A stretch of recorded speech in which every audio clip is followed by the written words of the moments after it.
Hey guys, today we're gonna fly a VFR, but this chart it's a bit too big, so well, I'm just gonna use the iPad instead. So welcome to this VATSIM VFR cross-country tutorial. Now in 2019 I already created a VFR tutorial series where I explained everything about VFR, but it actually was never really finished because it still lacked a cross-country tutorial. And from what I noticed in a recent poll, not a lot of people fly VFR that much yet, even though we now have Microsoft Flight Simulator, which for VFR flying is really beautiful. So my aim of today's video is really to complete this series and to finally make the cross-country tutorial. And basically we're going to combine all the knowledge of that series into one single video, and I'll show you how to make a VFR flight from A to B. Now, making a VFR tutorial is not always easy because there's so many variations with VFR flying in regards to procedures, in regards to airspace structure, phraseology, whatever region you fly VFR, it's all a little bit different. It's not as standardized as IFR flying. And that's why I'm also making this video to kind of give you a basic set of knowledge and kind of a toolbox to work with. And with that, you can adapt to your local variations with regards to VFR flying. But by watching this video, you should get pretty comfortable with setting up a basic flight. Now, I highly recommend to actually watch the videos of the tutorial series, especially the VFR theory video. It contains a bunch of information that will get you going with VFR flying. And that will also help you to make it less scary as IFR flying on VATSIM. And then there are some other videos where I fly in circuits and depart and arrive into an airport. It's all recorded and prepared. It still looks very ugly compared to what we have with Microsoft Flight Simulator today, but it contains a really bunch of useful information, and we're going to combine all this information and knowledge into today's video. Now, before I get going, I just want to point out memberships are now active on the AviationPro channel. If you'd like to have a bit more extra content, like extra monthly live flights on other things like access to my Discord server, make sure to check out my membership page. There's also a page on my website, aviationpro.nl/memberships, with a little bit more information. And I would love to welcome you on board on the membership community here on the Aviation Pro channel. So what we're going to do in today's video, we're going to first take a look at how to build a route. Of course, it's a bit different from your IFR flight. We do not really have automatic tools. We really have to manually design a route ourselves and see where we're flying. And with that, of course, we're going to take a look, how to construct it, what the airspace structure looks like, where we can fly and where we cannot fly, and kind of take a look at what altitude we'll be flying. Then we're going to take a look at how to put all this information into a flight plan that you can file to the VATSIM network. And then also we'll take a look at the weather, like how to assess the weather for VFR flying. Because as you know, for VFR flying, there are quite some minima for weather to be able to actually see where you're going. So we're going to take a look at that. And then finally, we step into the flight simulator in the Cessna 172, and we're going to fly from Rotterdam to Eelde Airport in the Netherlands. And I'll just show you all about it, how to talk with the ATC, how to navigate, and give you some tips and tricks along the way. So it should be a fun video. Again, it's the Dutch perspective, it's kind of a European perspective, but with all this knowledge, you should be able to adapt to local variations. You just have to do some reading, find out some information about your local airports. But with this set of knowledge, you should be good to go. So without further ado, let's take a look at how to construct a VFR route. And I'm going to be using different tools for that. I'm going to show you some freeware tools that you can use, and also then I will continue to build a route in Navigraph, which has recently come out with a VFR function. So that's really nice. Alright, so welcome to the briefing room. Here we're gonna construct a nice little flight for today. As you can see, I already have a route open here that I've constructed before. This is basically what we're gonna do. So we're gonna fly from Rotterdam Airport here in the Netherlands. And we're gonna fly up north. We're gonna cross the Schiphol CTR. Schiphol Amsterdam Airport is of course a really big airport, and it's nice for demonstration purposes to see how that works. Then we're going to fly further east. We're going to visit the uncontrolled airport of Teuge. It's a small little airport where we're just going to make it touch and go. And then we're going to go further north toward Groningen Airport Eelde, where it's also a controlled airport. Okay, so that's our final destination. So that's a bit of an overview for the route. Now, in terms of tools that you can use for VFR flying or constructing a route, Skyvector is really nice, especially if you want to fly in the US. In the US, they have a lot of detailed sectional charts right here, so you can easily plan your VFR route. Now for Europe and other regions, the VFR map that they use is not as detailed, so I would not really recommend using that for flight planning. You because it kind of misses a lot of info and it's not really easy to use. Okay, another thing that you can use, you know, if you want to do this for free without a subscription to Navigraph, for example, is you can use this tool Skyvector, but then next to it keep open this website, especially if you're in Europe. Open Flightmaps is kind of an open source website where you can explore different regions. So for example, we're gonna visit here the Netherlands, and as you can see on this website, if we scroll down a little bit, they have an interactive VFR chart, and this VFR chart looks quite a little bit to the paper VFR chart that I was holding up in the beginning of this video. It has a little bit more details in it and quite easy to see. Okay, so what you could do then is, of course, then you know, plot your route on Skyvector while keeping an eye out on this chart to kind of see where you're really going. Okay, now for this video I'm going to use Navigraph.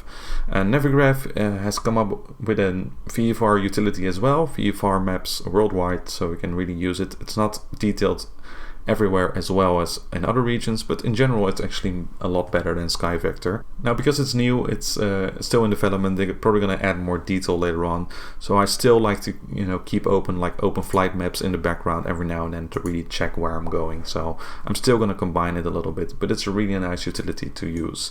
Other than that, I would highly recommend to use something like SkyDemon or ForFlight. If you're really into VFR flying, you can get a subscription to one of those tools. Those are tools that are also used by pilots in the real world for VFR flight planning. But also those tools often come with a trial period, so you can actually, you know, I think SkyDemon you can try for free for 30 days and then kind of play around, and especially if you want to kind of get to know the airspace that you're flying into, and most of the time it's really nice to construct some routes using Skyvector, so you really get an idea of what the airspace structure looks like. But for now, as I said, we're going to fly from Rotterdam Airport to Groningen Airport, and we're going to construct a route in Navigraph, and I'm going to select the origin first. So we're going to enter here Rotterdam Airport. There we go. And then we go to Groningen Airport. That is our basic route. And then we're basically going to drag along the route our waypoints. Now Rotterdam and many other airports in the Netherlands and also in Europe have or has specific departure and arrival routes. As you can see on this VFR chart, there are specific arrival and departure routes that you have to follow as VFR traffic. So for IFR flights, you of course have standard instrument departures, and then for VFR traffic, you have these also kind of, you know, standardized departures. Okay, so a specific route that you have to follow. At your airport, this might be different. You know, some airports just have a circuit that you have to leave, or just have a certain direction in which you can leave. But this airport has specific departures. Now, which departure do you pick? It's really up to you. You know, that's the freedom of VFR flying. The controllers really don't care which departure you pick. But since I want to cross the Schiphol CTR and want to fly nicely along the coast today, the departure that I'm going to pick for today is the hotel departure from Rotterdam. And as you can see, that is also on the chart right here. And as you can see, the departure runs at 1,000 feet and the arrival runs at 1,500 feet. Okay, so when we're on this departure, we can actually expect traffic arriving on the same route as well, but at a different altitude. All right, so we're just gonna put that in right here in Navigraph. So let's take a look. We're gonna first select the Tango waypoint right here. Waypoint Tango, we're gonna add it to route, and then I'm just gonna go straight direct to hotel to have some waypoints right here. There we go. Of course we have to be aware what airspace we're flying in. Okay, so if you look on the VFR chart, you can actually see that Rotterdam CTR, that's basically the area or the airspace around an airport, is Class C airspace. Now, if you forgot what that is, you can look up in the aeronautical information publications or on some other common websites what the ICAO airport classification is. So for example, here on the AIP, and I'm just going to collapse this for the moment, airspace classification, and as you can see here we have Class C controlled airspace, so we can kind of remind ourselves, okay, what's happening here. Class C, VFR traffic is allowed, IFR is separated from IFR, and IFR is separated from VFR, and VFR is separated from IFR. But as you can see, VFR is not separated from other VFR traffic. Okay, so within this airspace, we still have to separate ourselves from VFR traffic, with especially along departure routes like this is of relevance to us, because Of course, a controller might advise us that there's traffic flying opposite track on the same route, but in the end we are responsible for the separation. So in case anything happens, we have to deal that ourselves, okay? So we're gonna fly to Whiskey. This is where we're gonna exit the CTR, and then you have to kind of wonder, okay, what airspace am I in then next, right? I'm flying at 1,000 feet, and what airspace am I in next? Now, for this kind of purposes, I really like to open up this chart. It's a little bit better. As you can see, a clear demarcation of the CTR right here, Whiskey. And we can kind of see, okay, Whiskey, okay, so we're gonna go towards Hotel. That's really the end of this departure route. What airspace am I in then? Now, as you can see, this kind of airspace is demarked right here. It's the Rotterdam TMA, basically. And if you want to go into Navigraph, you can actually also right click right here and then click on Rotterdam TMA 1, and it kind of shows you what the airspace looks like, and also includes the vertical boundaries, okay? So we can see the lower limit is 1,500 feet above mean sea level, and the upper limit is flight level 55 above mean sea level. So yeah, you can really kind of get to see here what the vertical situation is of this airspace. But as you can see, it starts at 1,500 feet, but we are flying at 1,000 feet. So what kind of airspace are we flying in then? Well, then basically we're flying in Class G airspace. That's kind of an airspace where, you know, everything is allowed, basically. We can take a look here at the AIP. There's no separation provided. There's no air traffic control. The minimas in regards to weather are a bit more relaxed. But as you can see, it's kind of a free airspace where only flight information service is provided if you request that, okay? So there's no real need to contact a controller right here. But let's see, we're gonna continue our route, of course. So I'm just gonna add a first waypoint kind of along the route right here, for example here. I'm gonna add that to the route. This is kind of the start of the coast, and that's where we're gonna start our flight plan. And then we're gonna fly towards the north. So I'm gonna add another waypoint right here, next to the city of Katwijk. There we go. Now then the question is, of course, what airspace are we in then? And that's the same thing. We're still in Class G airspace, but it's really important to realize that we're now flying underneath Class A airspace, and this Class A airspace is part of Schiphol Amsterdam Airport, okay? And VFR traffic, as you've learned in the VFR theory video, is not allowed in Class A airspace. So we really have to make sure that we're going to be flying below 1,500 feet above mean sea level here, right? So I'm just going to fly at an altitude of about 1,200 or 1,300 feet, just to make sure that I don't bump into this airspace. If you fly exactly at 1,500 feet, then it's a bit more difficult, because you know, any turbulence or any mistake on your side might easily get you into this Class A airspace, and you really don't want that. So I'm gonna fly nice and below that for most of the time, okay? So really you have to go kind of step by step. Okay, I'm exiting this airspace. What airspace am I entering next? If I'm flying to the south and I have to want to fly a little bit higher, then I might end up in Rotterdam airspace and Rotterdam TMA. As you can see, the Rotterdam TMA is Class E airspace, so we do not necessarily have to contact our controller then, but it's advisable to do so to establish two-way communication. But we are allowed to fly there, and then we contact the approach controller. But for now, on our route, we're just going to keep flying in Class G airspace, okay?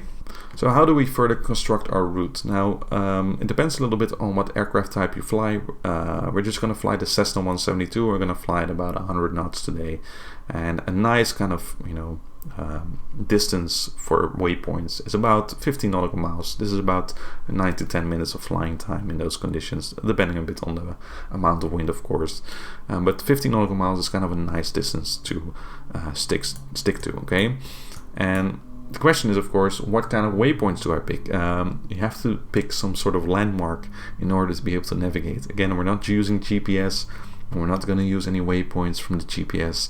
We're just going to construct our route based on visual references, okay? Now, again, I started my route after departure. It's nice to kind of pick a waypoint nearby the departure where you actually start your flight plan. I've started it right here on the point of the coast. That's kind of an easy to see, you know, landscape. Then the next waypoint is going to be the start of this city. Now here we have the city of The Hague, and then we have a lot of nature in between, and then the next city starts. So this is the city of Katwijk, and we kind of fly along the coast, so it's quite easy navigation, but you will see once we're in the air, we can really see a clear demarcation between this city, and then the nature, and then the next city, okay? So that is that. Then we're going to approach the Schiphol CTR, and as you know, we're going to cross the Schiphol CTR. Here we have the city of Zandvoort, so I'm going to add another waypoint there, add the route. And it's kind of the same principle I'm using here. You know, you have a city and then a piece of nature, and then we have the next city. So it should be quite easy to see that. All right. Now then we're going to cross Schiphol CTR. Of course, we can again look what the exact airspace classification is. For that, I'm just going to open up the OpenAIP chart right here. It's a bit easier to see. We have here the city of Zandvoort, and then as you can see, Schiphol CTR is from ground level, it just disappeared there, from ground level to 3,000 feet, okay? So we've been flying along the coast in Class G airspace, underneath the Schiphol TMA all the time. Now we're gonna cross the CTR, which is from ground to 3,000 feet, which is Class C airspace, okay? Now, as you can see, Schiphol CTR is a bit special. It has kind of multiple CTR, so here's another attachment. Schiphol 2 CTR only runs from 1,200 to 3,000 feet, but we're going to be flying at 1,200 or 1,300 feet probably anyway. So even if we kind of pick this little piece of land or of CTR right here, it's advisable to contact Schiphol beforehand, of course, to request a CTR crossing. Okay, so we're going to put that in the route here on Navigraph. I'm just going to select Amsterdam Schiphol Airport as a route. There we go, as a fix. Add after, and basically what I'm going to request when we're flying there to cross the CTR from Zandvoort, this city right here, over at the field to Victor, and Victor is part of the departure and arrival route into Amsterdam, similar to the departure and arrival routes we saw at Rotterdam, but you can also use those waypoints as actual waypoints for your route, right? So we're just going to add that right here. So as you can see, we have here our route constructed. Again, we're going to fly through Class C airspace, the same as in Rotterdam. We still have to separate ourselves from other VFR traffic. And once we exit it, we're still going to be flying at about 1,000 feet. And we're going to be flying underneath the Schiphol TMA. Okay? Alright, so now we can further construct our route. We've flown out of the CTR. Let's say I want to fly a little bit to the north here. As you can see, there are a lot of airspaces right here. Also a lot of military airspaces, probably a little bit better to view that on this chart. A lot of military restricted areas, and of course what you also want to take into account is actual objects. Now, objects unfortunately is not really well marketed right here on those charts. Here is a good one. These are some large towers that are nearby. Actually, this one is the best example. It's a bit hard to see, but it's at 1,234 feet. This is a large TV tower. Now, when you construct your routes, you really have to make sure that you avoid those places. Now, as you can imagine, when you have such an obstacle, which is an urban area, as you know from the VFR theory video, we actually have to fly 1,000 feet above the highest obstacle. So we would be flying at 1,200 feet, which in the Schiphol TMA is not allowed, because then we would be in Class A airspace. So what you can do then is simply just circumvent those obstacles, alright? So make sure you take that into account when you make your route. Now, to kind of avoid this area with this high tower and with all this military airspace in real life, it's not really nice to fly to. I'm just going to fly towards the north. And another nice type of waypoint you can use is like a bridge or a piece of water right here. So we're just going to add this point right here. As you can see, it's about 12 nautical miles, so that's nice. This is a nice bridge. We can easily recognize that it's next to this other bridge, so we have to make sure we don't confuse that, but we can easily navigate that way. Then let's continue. Let's pick another waypoint right here. I'm still flying at the same altitude. We're still flying in Class G airspace right here. I'm just going to pick this junction of highways also very nice. They're quite easily recognizable, and as you can see, we're gonna fly in between these cities so we don't disturb the people down below too much. Okay. Now in the meantime, now we're here, as you can see, we kind of have arrived in a different type of airspace. It's a bit hard to see on this chart again, so I'm just gonna get this type of airspace right here. As you can see, the Schiphol TMA is actually divided, okay? So it's quite a complex airspace to fly to. You know, as long as you're just at 1200 feet, you're fine. But as you can see, the Schiphol TMA that starts at 1500 feet kind of ends in this region. We have here a little section which starts at 3500 feet. And then the waypoint we just entered is actually in the area where the Schiphol TMA only starts at flight level 55. So technically we would already be able to fly a little bit higher right here, okay?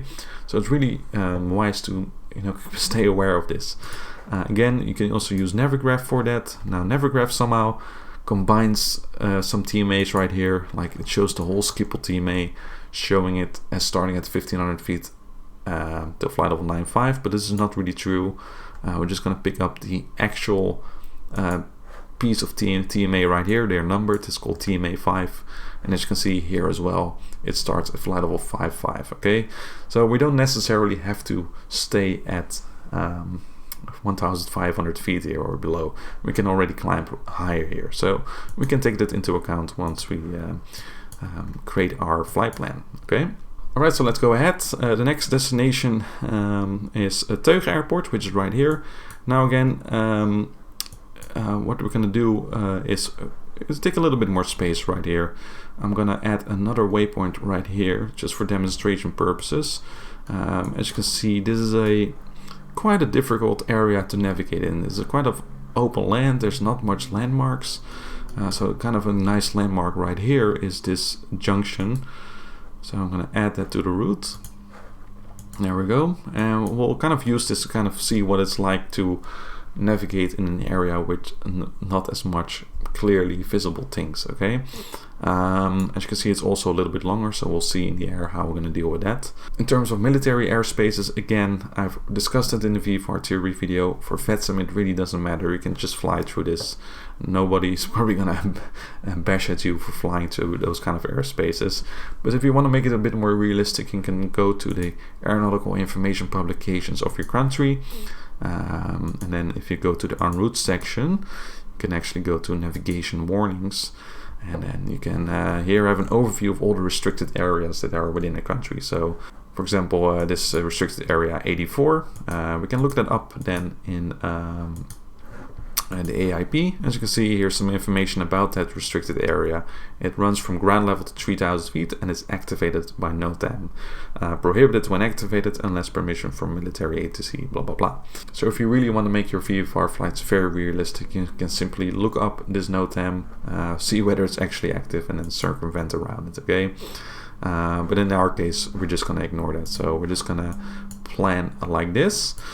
Now then we are going to approach Teuge Airport. Teuge Airport is uncontrolled. It does have a radio frequency where we have to report our position, but it doesn't really have a CTR around it. It does have an ATZ around it, an aerodrome traffic zone. I've discussed that in the theory videos as well. It's kind of an area, reserved airspace for this little airport. It runs from ground to 1500 feet. So let's say we're still flying at 1500 feet right here. I'm gonna just add another waypoint right here to kind of circumvent it a little bit. I'm just gonna fly to this junction, this right here. It's probably quite easy to see. I'm gonna add that to the route. There we go.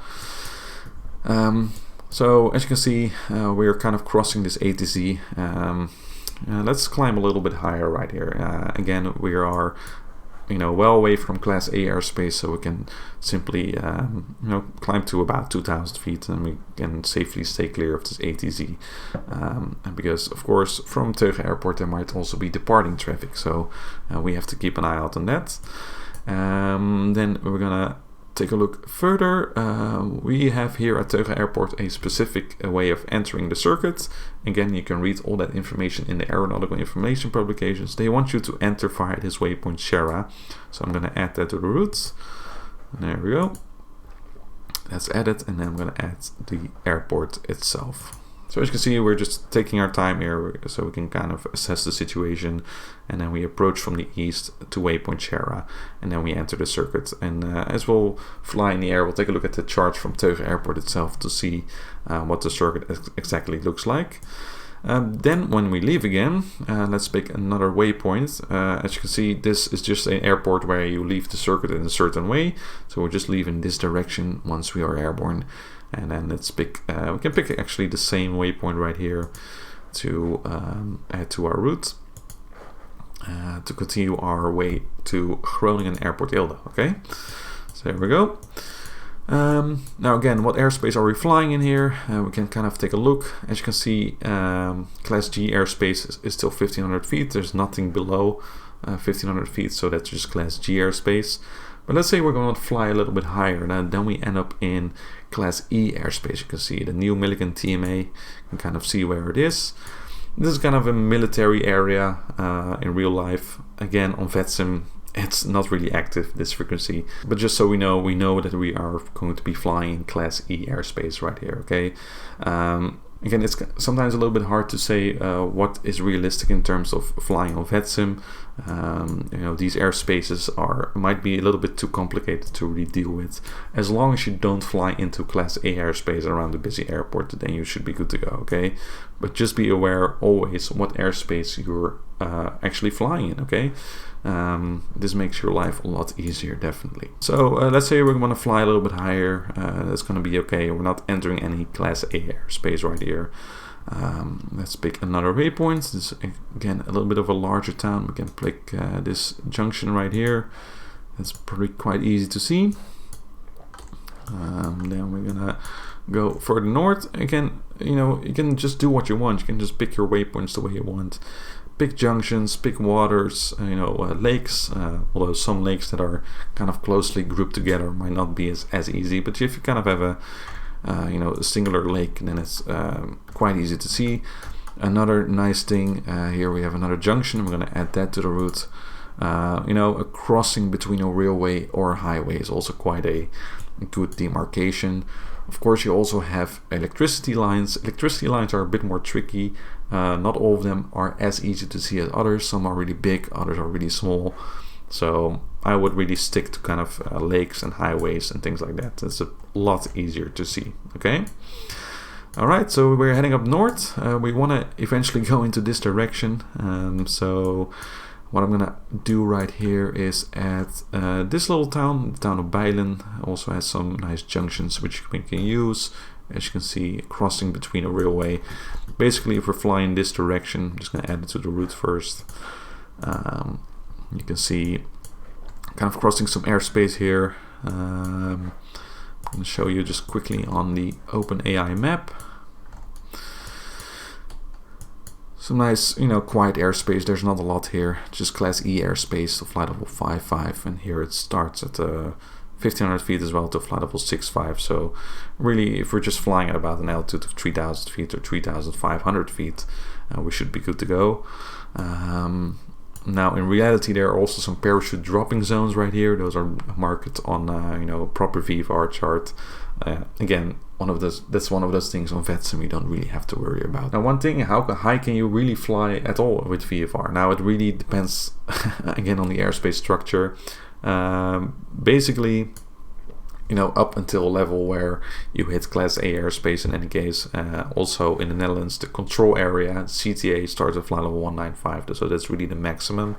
Now, if you look at the AIP, if we go to General Rules and Procedures, view of our flight rules, and then if we scroll down to more information about VFR flight levels, we go to this en route section.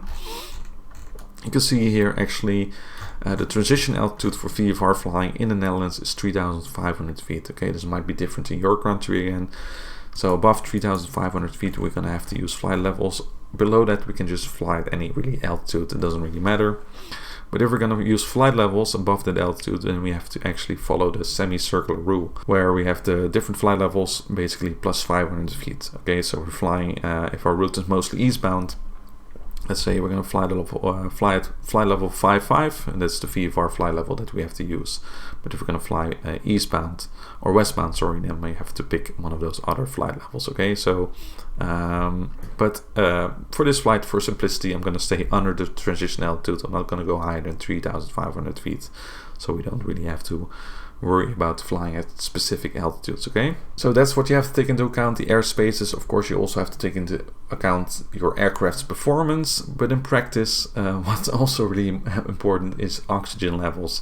You know, above flight level 100, between flight level 100 and flight level 130, you can stay 30 minutes without oxygen, but above flight level 130, you do need oxygen. Okay, so in practice, personally, I've never really flown that high. I think my max flight level that I've flown with VFR is, I don't know, flight level 65 or something. So and for this flight, we're really not going to go that high. Okay, so again, there's a lot of freedom here, as long as you don't enter the wrong airspace, and you know, make sure you have enough oxygen levels, and your own airplane you know, can handle the altitude you're flying at. Okay, now we're gonna pick our final waypoint. We have here the town of Assen.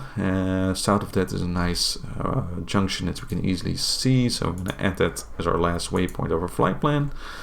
And then we have here the Romeo arrival at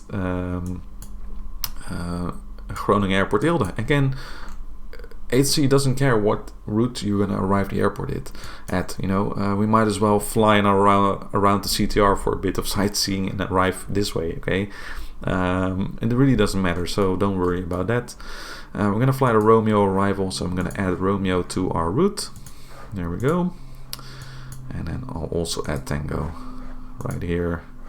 As you can see on the chart of Groningen Airport Eelde, that's just one of the arrival routes, which starts at 1500 feet, and from there we're going to join the circuit and then enter Groningen Airport Eelde and land there, hopefully. There we go. So our route is being built. As you can see, I'm kind of going fast through it because yeah, there's just also not a lot of time to explain, but it's really about step by step looking at, okay, where am I? What airspace am I? If I fly out of this airspace, what is the next airspace that I'm in? Who do I need to contact there? Is this realistic in terms of flying on VATSIM? I don't know. So for example, we're flying mostly in Class G airspace for the first portion of the route. Now in reality, you would contact a flight information service, Amsterdam Information. Now this is really not online on VATSIM unless there are some VFR events. Such frequency is probably online. So on VATSIM, you kind of have to think about, okay, which controller would be giving flight information service? Maybe Amsterdam Radar, which covers the whole of the Netherlands, will be able to provide it to you. And if you're in doubt, you can just ask via private message whether they can, you know, provide some flight information service for you. And in the east of the Netherlands, there's actually another frequency. I'm seeing an airplane, I have to look, which is Dutch Mail. But again, on VATSIM, that's really not online. So during a VFR event, they might have like Amsterdam Information online, which covers then the entirety of the Netherlands. Okay, so you kind of have to look on a case-by-case basis who you have to contact. But yeah, this is just the basic way how you construct a route. So know what airspace you're flying it, know who to contact. Kind of pick logical points to use, you know, highway junctions, lakes, you know, rivers, crossing between a highway and a railway. Don't use objects as navigation points because you don't want to fly into them. And if you do encounter objects along your route, make sure you can actually circumvent it either by flying above it or by flying, you know, have some proper lateral separation for that. And then basically, if you take it step by step, and again, if you use a proper tool like SkyDemon to kind of get a sense of the airspace around you, you will get more acquainted with it, and it will be a lot easier. Okay, so this is the route that we're going to fly. Now, in reality, you would probably put this in a navigation log. As you can see, it does give you the distances and also a magnetic track, so you kind of know what a magnetic track you want to fly. But of course, you also have wind, and the wind is going to turn this magnetic track into a heading, a magnetic heading. And then also your compass, which you have to base your heading indicator on, has certain faults. So basically, you're going to end up basically with a compass heading that you're going to fly. Now, I'm not going to make it too complicated. We can just keep this window open and track our route. But if you really want to have a bit more, realism regards to that, we can export this route, and that's what I'm going to do right now. Let's see, I think we have to go to flights and then options and then export flight plan. I'm going to copy it to the clipboard, and then you can actually actually change the cruise altitude here. Let's say 1300 feet, export the flight plan, and then we can put it into Skyvector. And as you can see, I already did that here. You can just put it in, hit enter, and it will construct the same route for you, or at least it should.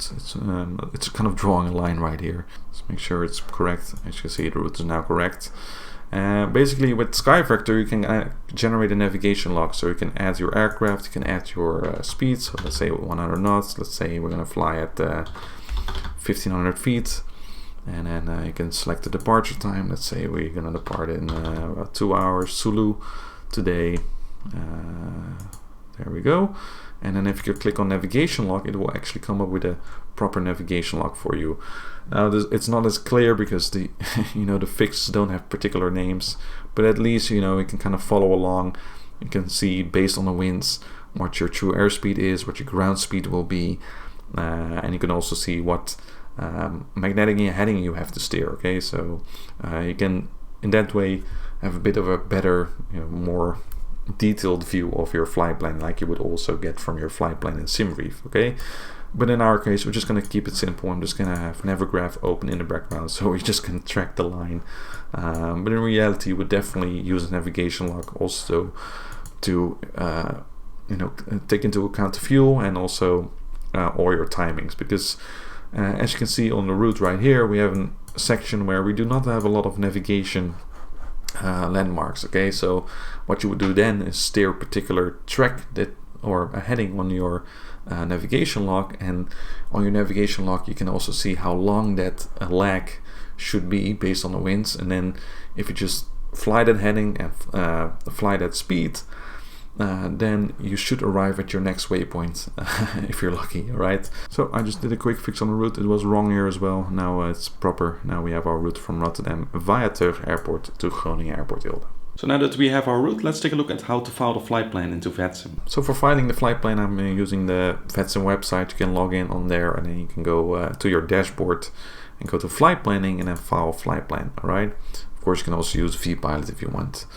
Now the flight plan, we're just going to go step by step. Call sign, it's just your registration.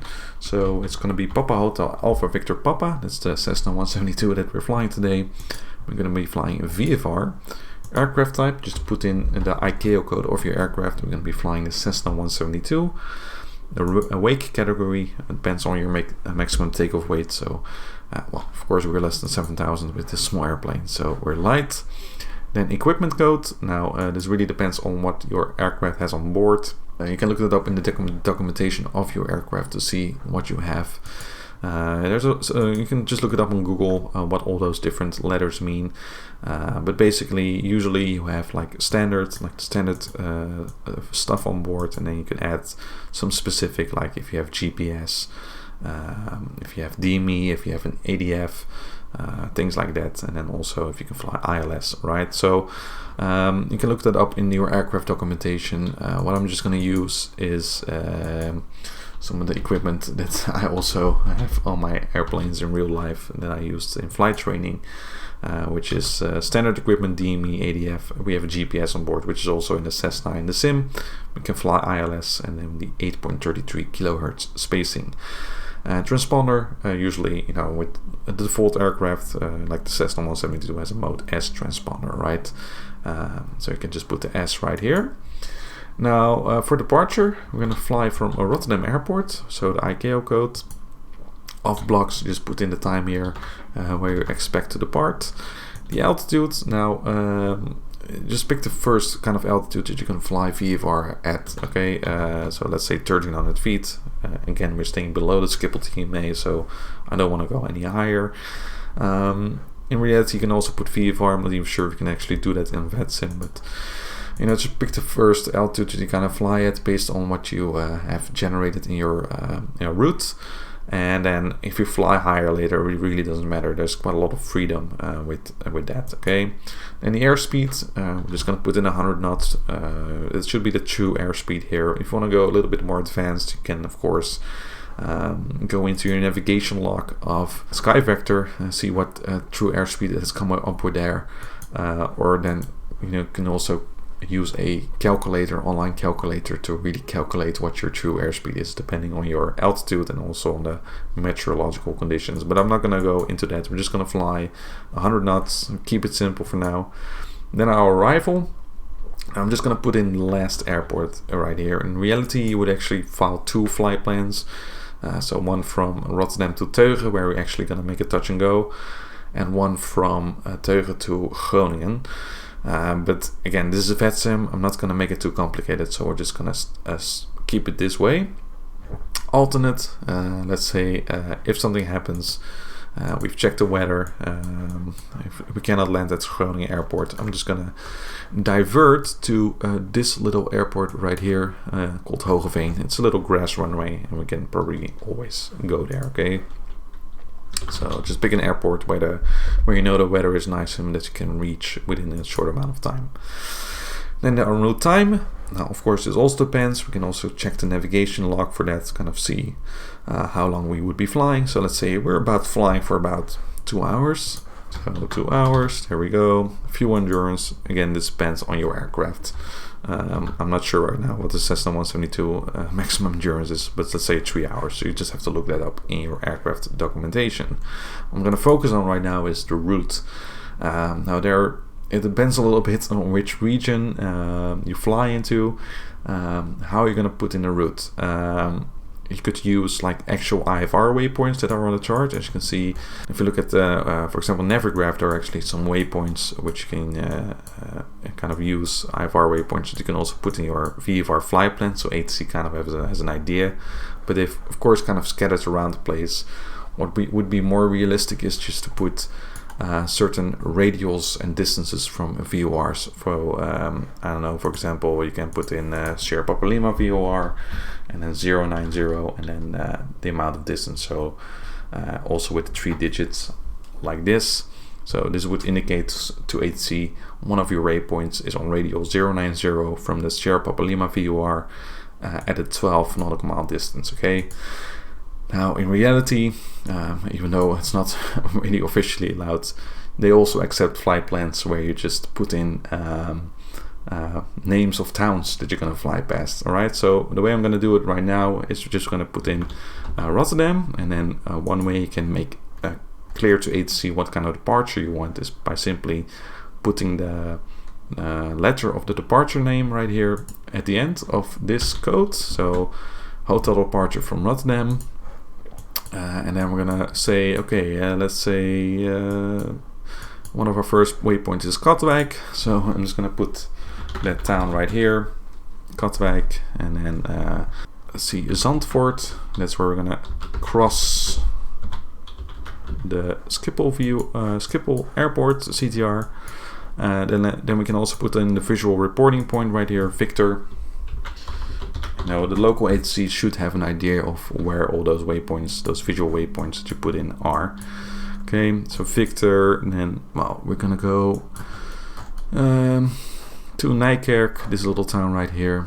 Basically, it doesn't have to be that of an exact route, right? You can just kind of skip some waypoints and just make sure that ATC kind of has an idea in the real world where you're going. Okay, this is the town of Deventer. Okay, then we're gonna add Teuge Airport here and separately, because we're actually gonna make a touch and go there. Again, in reality, you would not do it this way, but actually file 2 flight plans. But for VATSIM, this is okay. Then we're gonna continue to the town of Zwolle, let's say. And then further north to Meppel. Again, just names of towns that are kind of logical. And then let's say we're gonna go to Bijlen right here, this town right here. Put that in here, and then basically we want to fly the Romeo arrival into Groningen Airport. As you can see here, Romeo. Okay, so I'm just gonna put in Groningen, and then add the Romeo. Alright, so again, that's just the easiest way to do it probably. Just put in some towns that are recognizable for ATC, for the local ATC. But again, if you want to do it a bit more visual, just put in VOR radials and distance from those radials, okay? Alright, so that's our route completed. Now, in terms of other details, what would you add here? Yeah, you can of course add some stuff like your registration, your date of flight. These are not required items. If you have that information about your airplane, you can do that.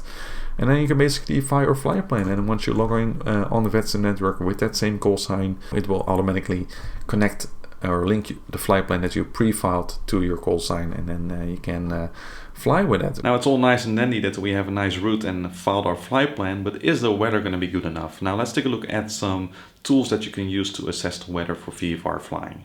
Now of course we're flying VFR, and VFR is really all about the weather. You want to be able to fly with the ground inside. You want to actually see where you're going. You're going to be navigating based on landmarks. You're going to have to look outside a lot for other traffic.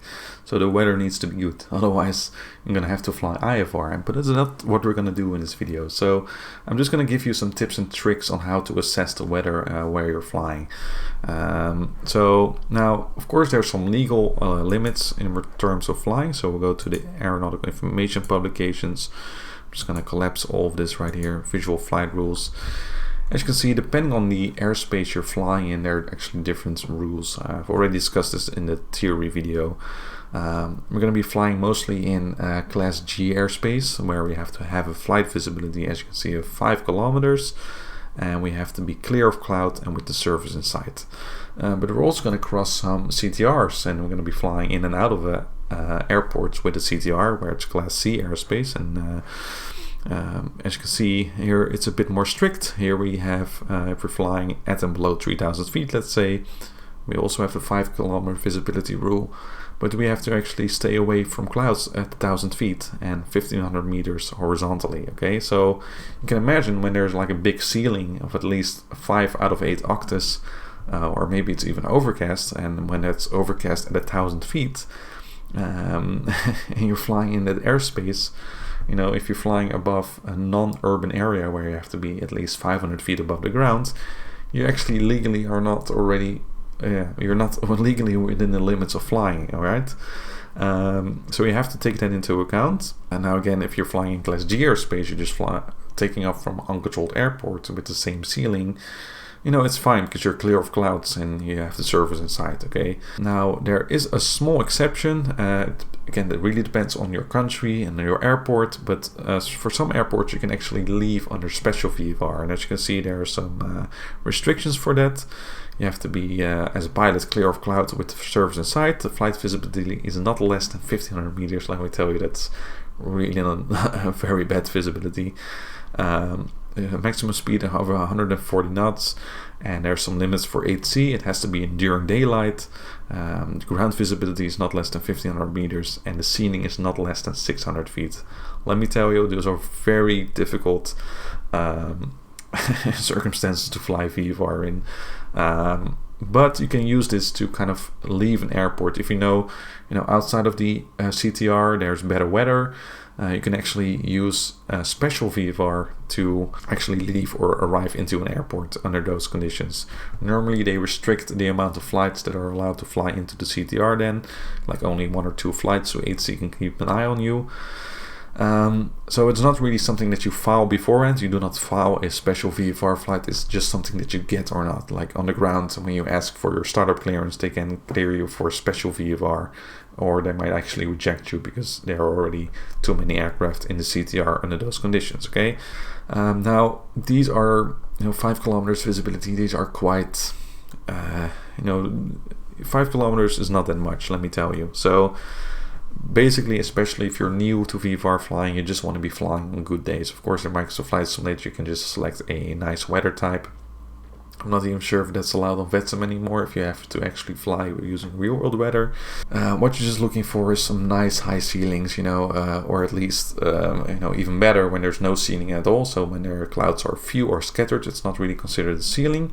So then you can easily navigate between the clouds if necessary, and if they're just nice and high. So that would be nice with at least a visibility of 10 kilometers or more. Okay. Now a nice website that you can use is Orbifly. Orbifly is kind of a nice, has a nice overview of the current weather situation with color codes. So as you can see, when it's green it's VFR, when it turns dark green or blue it's marginal VFR, until very intensive IFR. And basically you can go here to the current weather on METAR, and then if you want to look a little bit into the future, you can hover your mouse over here, TEF in 6 hours, so it decodes the TEF.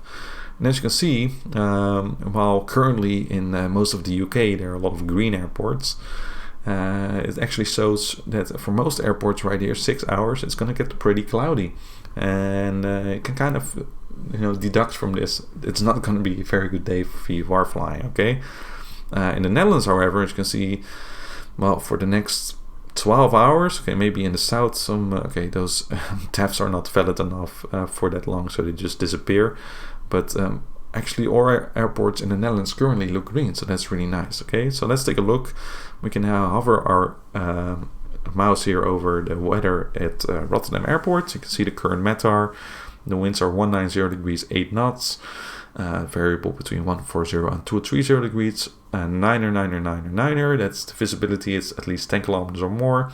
No significant clouds. That's nice.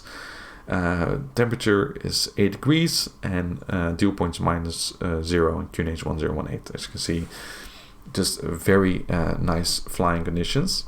Of course, we can also look at the terminal area forecast right here, so we can have a bit better look at what it will look like.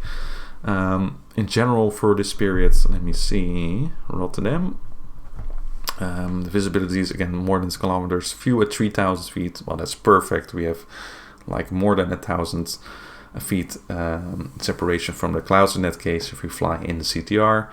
As you can see, the winds are very light, and only later, well, actually tonight at night, we're not going to be flying at night today. It's going to get rainy and drizzle, and then there's a lower cloud layer, so then it probably won't be as nice to fly VFR. But as you can see, with this kind of weather, few clouds at 3,000 feet, it's perfect. Now for Groningen Airport, it's the same. Few clouds at 3,500 feet in the TEF, and in our time slots when we expect to arrive in about 2 hours, there's really no issue flying VFR here. Okay, and this METAR also looks really good. So this is a very nice website to quickly get an overview of your VFR weather.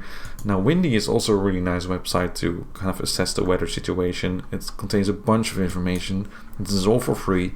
Right here on the navigation pane in Windy, you can click on clouds and then cloud base. And then you can look a little bit into the future. So you can click on the map and then place a marker.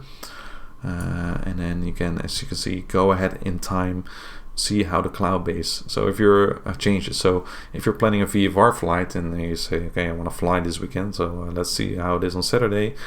Well, Saturday looks like a pretty good day for VFR flying. Okay, maybe around this time here in Groningen, we would not want to fly in Groningen, but other parts of the Netherlands should be okay. All right.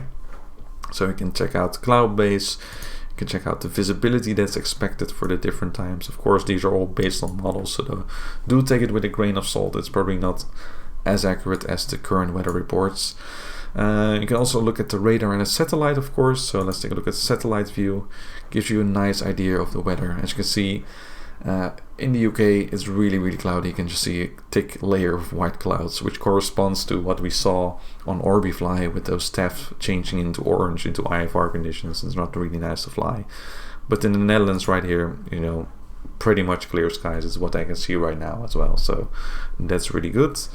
Another thing, if you just click on clouds again, let's take a look at the cloud base. If you place the marker right here somewhere and then click on this little arrow, you can go down here into the meteogram, and this is kind of a detailed overview of the weather at a specific location, and it's actually really nice. You can actually, it's a bit hard to see maybe on the screen right here, but you can have a quick glance of what the weather will be. So for example, we can see right here on Friday late in the afternoon, it's going to rain a little bit, and this corresponds to some clouds right here at pretty low altitude. You can see some rain forecast.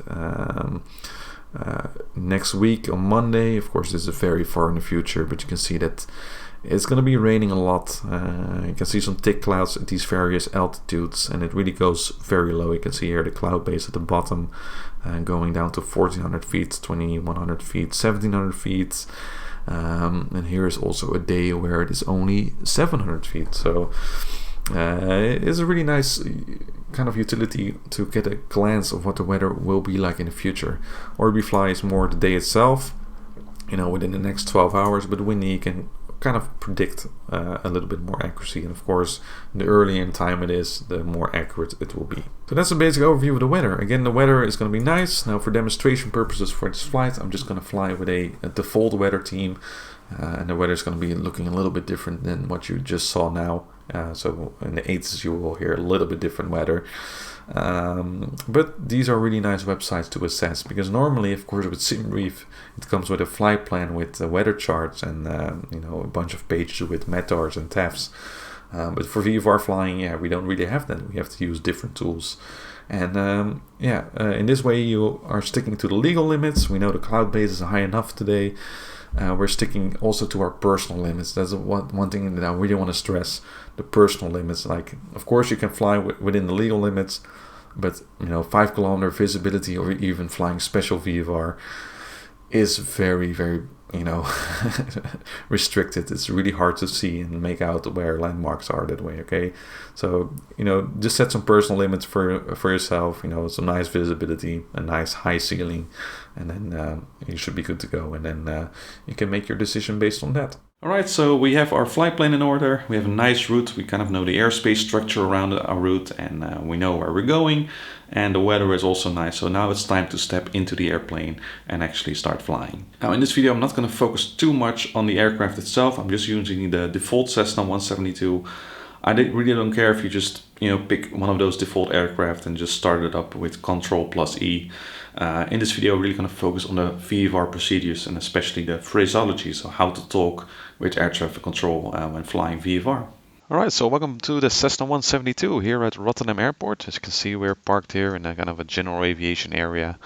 And as you can see, the weather looks really nice. We have a few clouds here and there. And I'm just going to go basically through what a flight would look like. And we've done all our preparations and we now should be good to go.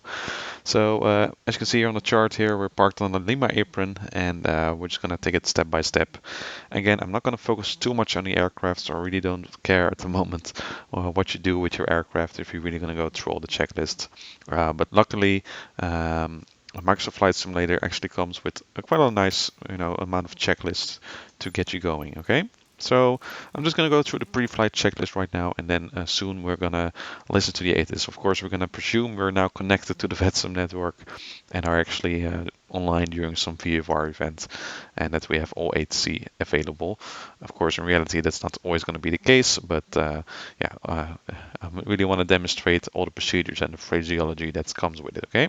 Right, so I've completed the pre-flight checklist, basically loaded up the aircraft full of fuel, so we have enough for this flight. Of course, you can do a bit more advanced calculations depending on what aircraft type you use, and depending on your navigation log. If you can create a navigation log with Skyvector, you can kind of also put in a fuel value, and then you can kind of see if you have enough fuel for the flight. Of course, also make sure with that your mass and ballast is then correct, that you're flying within the flight envelope, both at the start of the flight as well as the end of the flight after you burn some fuel. I'm not going to go into those details right now. What we're going to do, first of all, as always, we've done our pre-flight checklist, the aircraft is in order. We first want to get some information about a departure. Of course, we already looked at the weather. We already kind of know what to expect, but I just want to know what the ATIS is. So we're going to turn on the battery switch on the airplane, and then turn on some avionics right here. And then we're going to tune the ATIS frequency. So we can look up the ATIS frequency on our charts. Again, these are charts that I have pulled from the aeronautical information publications on the website. You can find that for a lot of countries. You can find it free online, or maybe you have to register. I already discussed that in some previous videos in this tutorial series on where to find them. So make sure to check that out. But basically, the aeronautical information publications contain a bunch of information about VFR flying, the general procedures, the procedures at airports, and of course the specific charts. Okay, so I have here the ground chart for Rotterdam, and we have here the ATIS frequency. So let's tune the ATIS frequency first of all, which is 128565, and then we'll have a listen what the latest information, the identification letter is, and what the weather is, and the runways in use. I'm gonna put that frequency into the active box, and then we're gonna take a listen. This is Rotterdam Information Alpha. Main landing runway 24, transition level 40, 220 degrees 8 knots. Variable between 210 and 280 degrees. Visibility 10 kilometers. View 2,400 feet. Temperature 21. Dew point 10. QNH 1021 hectopascal. No significant change. End of information Alpha.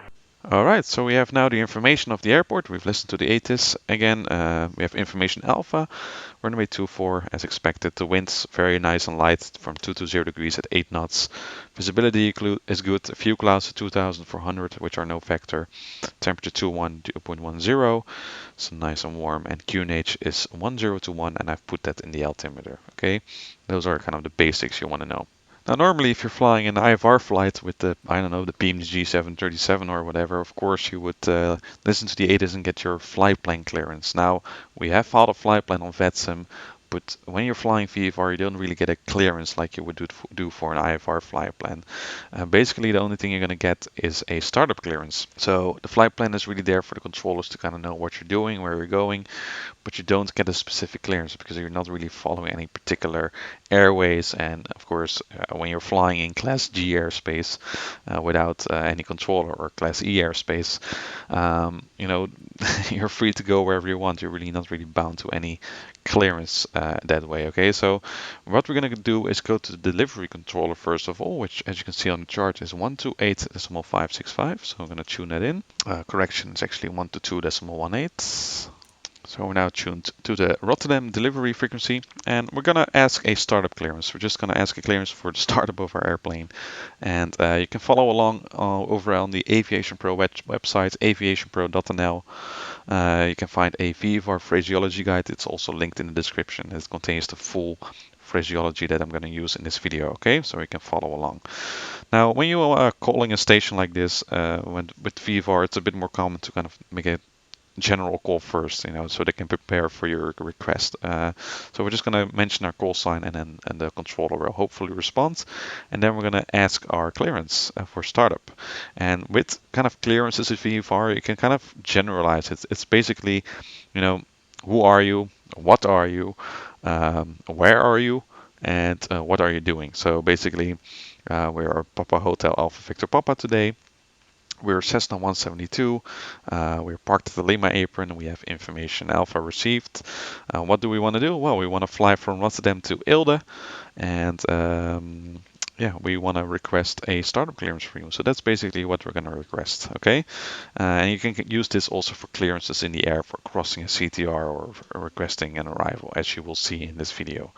So let's take a look. We're tuned to the frequency, and our battery is now on, so we're draining the battery, but that's okay. We're going to start up shortly, and then we can ask our startup clearance. So first, the general call. Rotterdam delivery, Papa Hotel, Alpha Victor Papa. As you notice, I'm using my full call sign first. It will be abbreviated later by the controller. As soon as the controller has abbreviated call sign 2, you are allowed to use the abbreviated call sign 2. Usually they will take something like the first letter and the last 2 letters of your call sign. So it will probably be shortened to Papa Victor Papa. So let's see if the controller responds. Papa Victor Papa, Rotterdam delivery, good morning.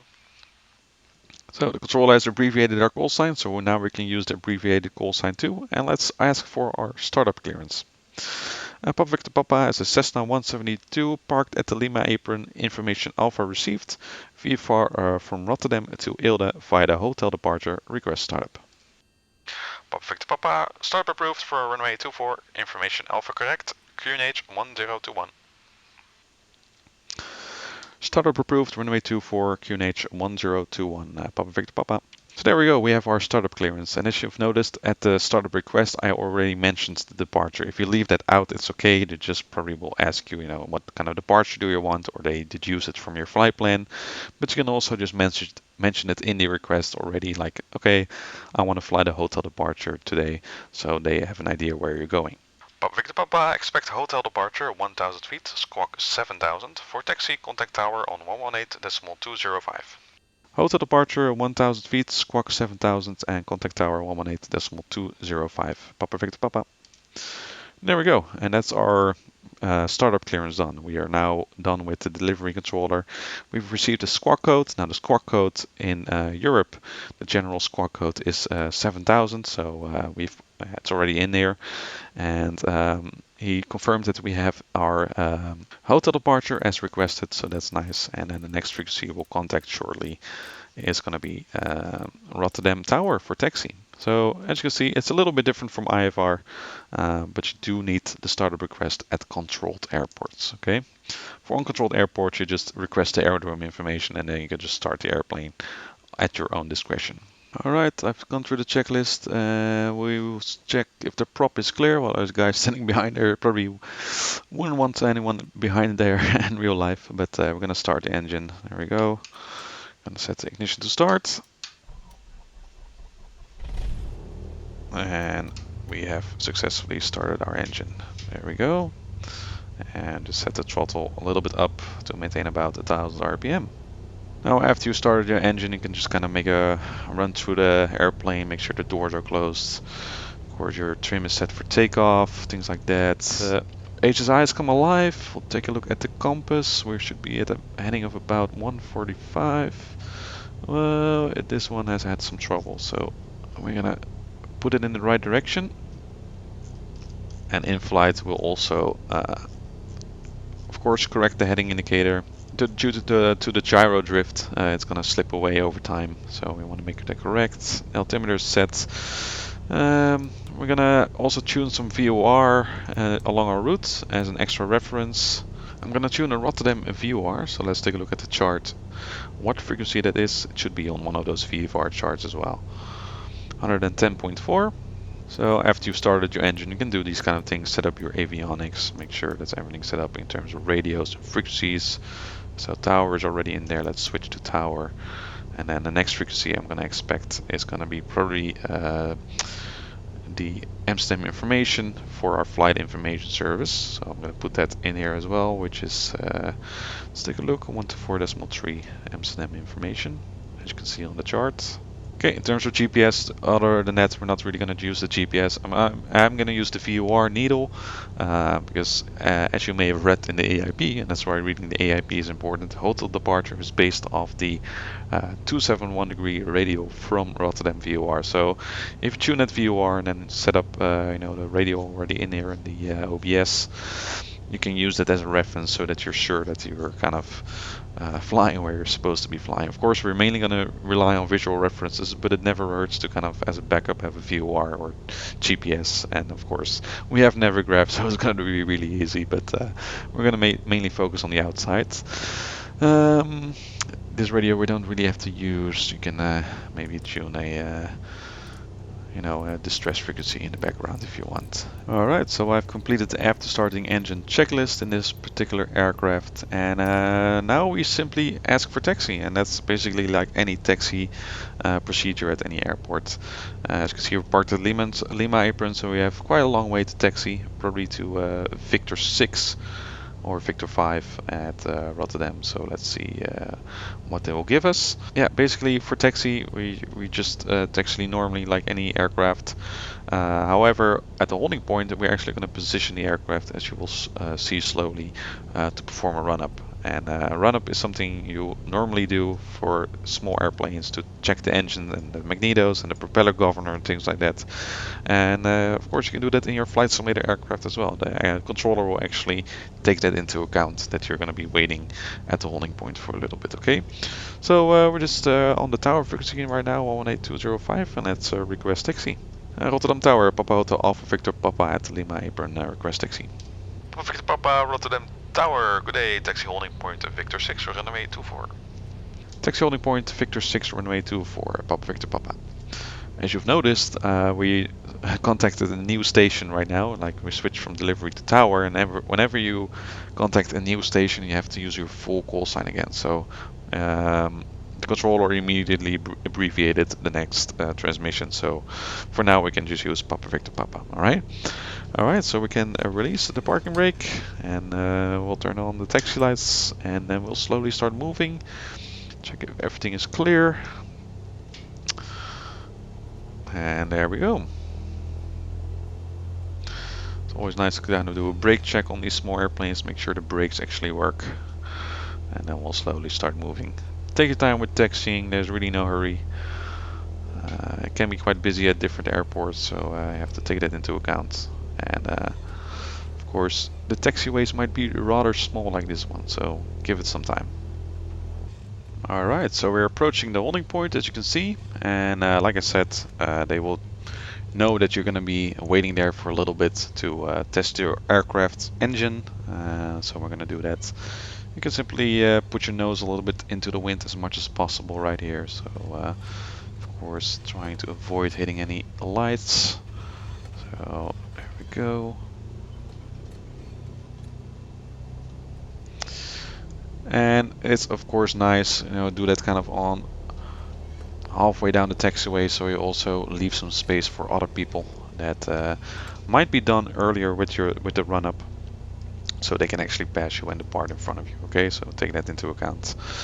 Alright, so we can do the run-up right now, and yeah, this is of course very aircraft specific.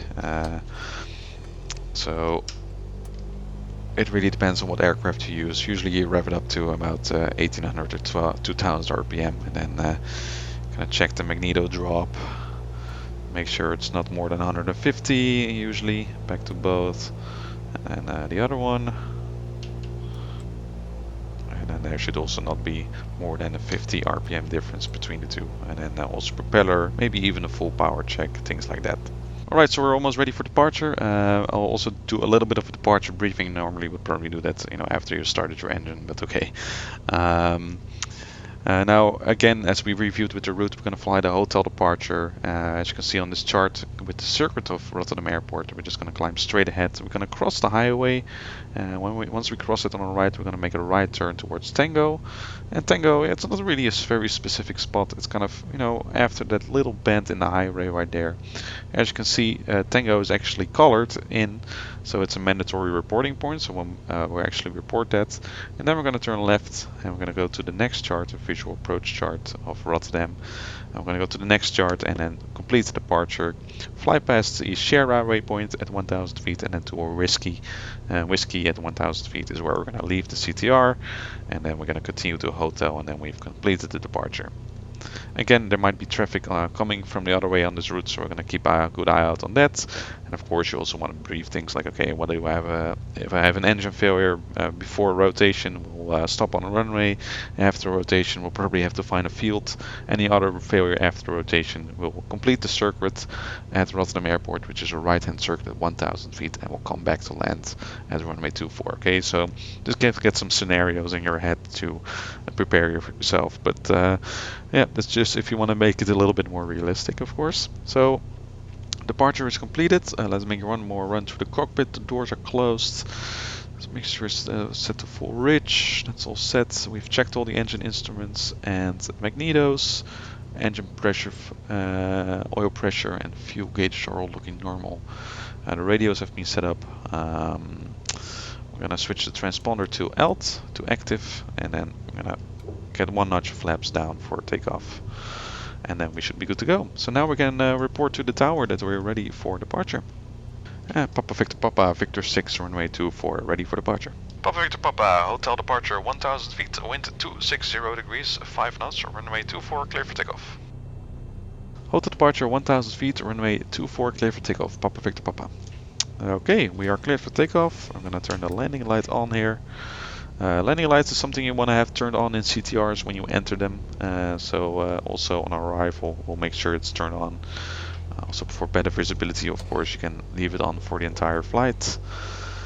in when the weather conditions are not that nice. Turn on the strobe lights, check if the runway is clear, nothing on final and nothing on the runway itself. Okay, that's good. And then we get the parts. So take it easy, just take your time.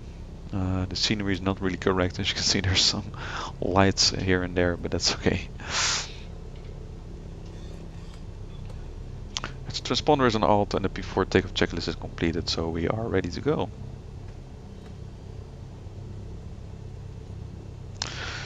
Okay, just focus on the departure first.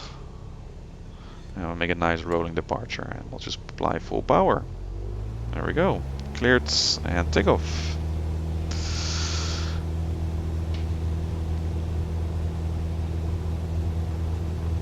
Okay, we'll rotate this aircraft at about 50 knots. Very slowly. There we go. And we're airborne for our nice VFR flights. Alright.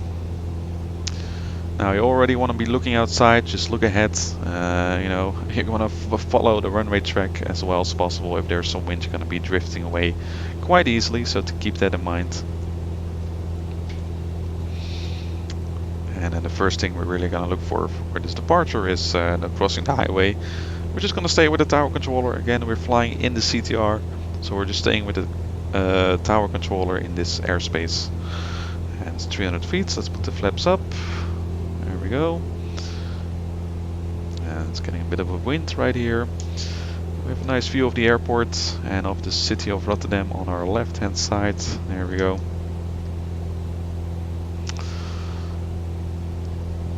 Alright, so here we have the highway, as you can see, and there's also a little bit of a water area which corresponds to the chart, so we're going to make a nice right turn right now as we continue our climb.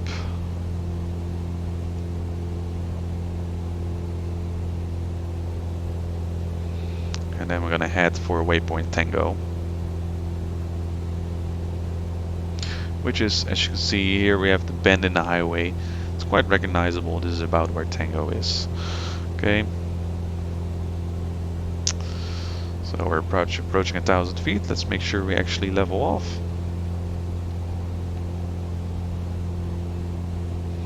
Again, I'm just going to fly 100 knots indicated for simplicity. Alright, there we go, 1,000 feet. Now we'll first report the waypoint Tango, and then once we've made the left turn, we can do some after takeoff checks, whatever they are for your airplane. Papa Victor Papa, beam Tango at 1,000 feet. Papa Victor Papa, roger, report whiskey. Wilco, Papa Victor Papa. Alright, so there we go. We have reported our first waypoint. Mention the altitude also when you report those waypoints. If you're, you know, if it's the first altitude that you're reporting, make sure you actually do that. So 1,000 feet. And now we continue on our route. Now what we're looking for here is of course some landmarks which we can base our navigation.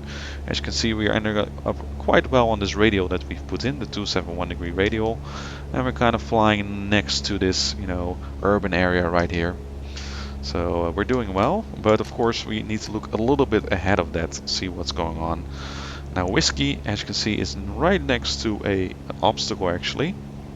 So as you can see, an obstacle of 358 feet. So let's take a look a little bit in distance right here. Where do we see something? We have here a church tower, but here in the same direction where I expected, there's indeed a nice wind turbine. So it's quite likely that that is actually the object we're looking for. You can also look at it in relation to the water. You can see there's some quite distinctive structure of the harbor right here. And yeah, from that you can really deduce, you know, well, this is really where we should be flying. Okay, so we're doing nicely. If we cross-check with the chart on Navigraph, we're actually doing really well here. So let's keep it going. Let's make sure we maintain our altitude of 1,000 feet. Again, there might be traffic coming from the other side. Since they're flying in the CTR, they probably also have their landing light on, so they should be a bit more visible for you, luckily. Alright, so as you can see, we've just passed the Shera waypoint. This is not a waypoint that is colored, so we can just we don't have to report that waypoint. And as you can heard, the controller specifically also asked us to report whiskey, so that's what we'll do next.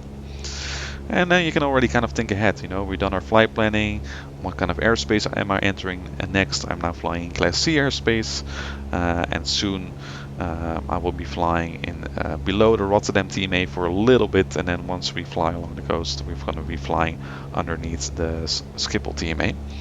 So yeah, it's good to be aware of that always. But basically, since we're staying below 1500 feet, we'll be flying in Class G airspace, okay? As we've discussed. Alright, so here's our little wind turbine. You can here see some of the delta works that are keeping the Netherlands safe from the water. And yeah, we'll just go ahead, and once we're near Whiskey, we will report it. As you may have heard in the before, I said a beam. What was it? A beam tango. A beam is also a word that you can use when you're not really flying directly overhead the waypoint, but just kind of next to it, like we're doing now, as per the departure instructions. Okay, so a beam is a word that you can also use for that. Papa Victor Papa, beam Whiskey, leaving your CTR. Bye bye. Papa Victor Papa, frequency change approved. Bye bye. Frequency change approved. Papa Victor Papa. Okay, so we've left the CTR, we've left the controller's frequency right here. So we're basically now in Class G airspace, and we don't have to contact anyone, but we do want to request flight information service. So we're gonna request that from Amsterdam Information. Again, you know, in the real world there are multiple frequencies online. For that, you can see in this little chart that I got from the Aeronautical Information publications. There are actually kind of two main frequencies, Dutch Mail and Amsterdam Information. Amsterdam Information during a VFR event would probably be the most likely one that's online, so we're going to contact that one for flight information shortly. Okay, so let's first pick up our route. It's not really bad to stay on the tower frequency in this case, because of course other traffic that is nearby Rotterdam will also be going on the tower frequency. So usually if you're nearby a certain airport, it's better to have that frequency tuned for a bit of more situational awareness. So in the meantime, we're gonna slowly climb to 1200 feet. It's quite bumpy right here, so maybe it's a bit smoother right here as well. That would be nice. And then we'll pick up our first waypoint on our flight plan. And again, if you have a navigation log, you know, the one from Skyvector, or if you use another tool like SkyDemon and FurFlight, you can actually you know, start your timings here and write down your fuel and things like that. Okay, so the first waypoint on our flight plan, which I've kind of created, is the point here, right here on the coast, and from there we will navigate firstly along the coast to the city of Katwijk, then to Zandvoort, and that's where we're gonna cross the Schiphol CTR. Alright, so let's take a look on the right hand side. As you can see, we have here the point of the coast, so let's start making the turn. Let's maintain our altitudes. Actually, it's a lot easier to maintain altitude in real life than in Microsoft Flight Simulator, let me tell you. But that's okay. So yeah, here you can, you know, fly a certain track that you have established yourself. So based on that track, you can adjust it for wind and fly a certain heading. For now, I'm just gonna focus a little bit on the outside. We're just gonna fly along the coast, not too far off, so that in case of an engine failure, of course, we can go and ditch the airplane near the beach. Alright, so we're, you know, now on our route, so let's contact the Amsterdam Information frequency so we can get some flight information service. Again, as you can see, we've just crossed the border between yeah, where we actually fly underneath the Amsterdam TMA. So yeah, we really want to make sure that we're not at a higher altitude now than 1500 feet. So I'm staying well below it, but also not exactly at 1000 feet. It doesn't really matter. You can just pick your own altitude right here. Okay. So let's go to 124.3, and let's give a general call first, again, to wake the controller up, make them aware of our position, and then we can come with our request for flight information. Amsterdam Information, Papa Hotel Alpha Victor Papa, just airborne Rotterdam. Papa Victor Papa, Amsterdam Information. Papa Victor Papa is a Cessna 172 VFR from Rotterdam to Eelde via Schiphol, a 1 POB request flight information service. Papa Victor Papa, flight information service, regional QNH 1021. QNH 1021, flight info, Papa Victor Papa. Okay, So as you heard, we requested with again who we are, where we are, what we're doing, and what we want. So we basically asked for a flight information service. One POB means the amount of persons that are on board. This is something they usually want to know. These kind of frequencies. Also uncontrolled or military airports usually want to know how many persons on board you have. Yeah, you can include that in the call, or otherwise they will ask it from you. And we're now a flight information service, so this means we're not really directly getting controlled, we're just receiving information like about other traffic or about certain restricted areas that are active. We can ask for that information as well. So if we're flying in near a military area and we're not sure whether it's active, you can simply ask it and then you get a reply from that controller. Or if you need any weather information, things like that, this controller will provide it to you. Okay. As you can see, we're nicely on our way to along the coast to our first waypoint near Katwijk. And as discussed in briefing, we're kind of flying past The Hague right now. As you can see, quite a large city. And then there's a bit of nature, and then we're looking for the next town, and that's going to be our visual cue for our waypoint. Now, as you can imagine, these kind of areas are quite busy. There's quite a lot of traffic flying along the coast, because there are people coming from the islands in the north and want to fly to Rotterdam or to Zeeland in the south. You can kind of guess what kind of areas would be quite busy. You can also, of course, deduce that from the activity on the Amsterdam information frequency. If there are a lot of aircraft talking on the frequency and they report their positions, you can kind of assess how busy it is. Okay. Other than that, you can also, in real life, you could open up a website like ADSB Exchange, or maybe you have a separate ADSB receiver, or in VATSIM you can open up some flight tracker to assess what airplanes are nearby. So that you can really get a situational awareness of the traffic in your area. Other than that, of course, you have to look outside a lot. But some cases, the Amsterdam information frequency will actually tell you about traffic, because they can see that you're kind of on a collision course. So let's take a look at an example of what that sounds like. Papa Victor Papa, traffic at your 11 o'clock, 10 miles at 1000 feet flying on opposite track. Looking out for traffic, Papa Victor Papa.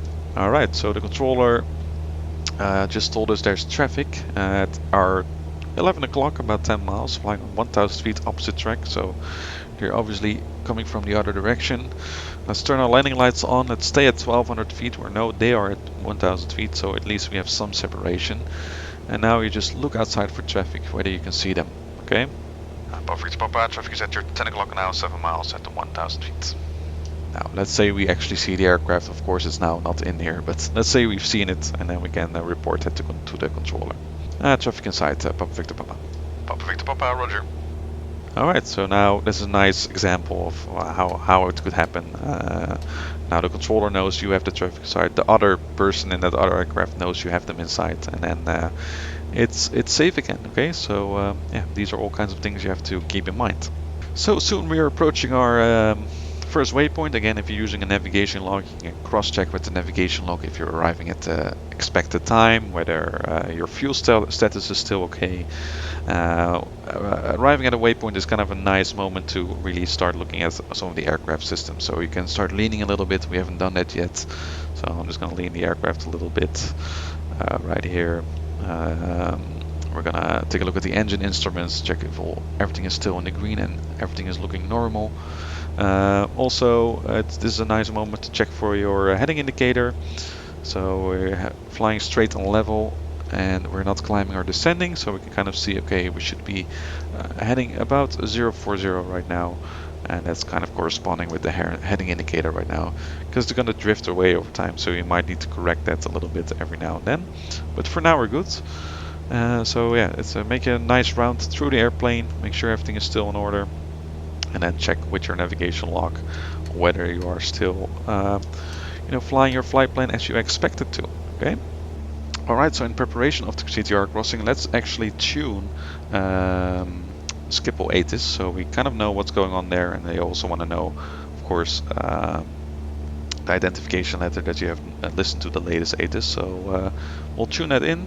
The frequency is going to be, let's take a look at the chart, 132.908 or whatever frequency at that moment is of course active. Let's actually use the second one for this.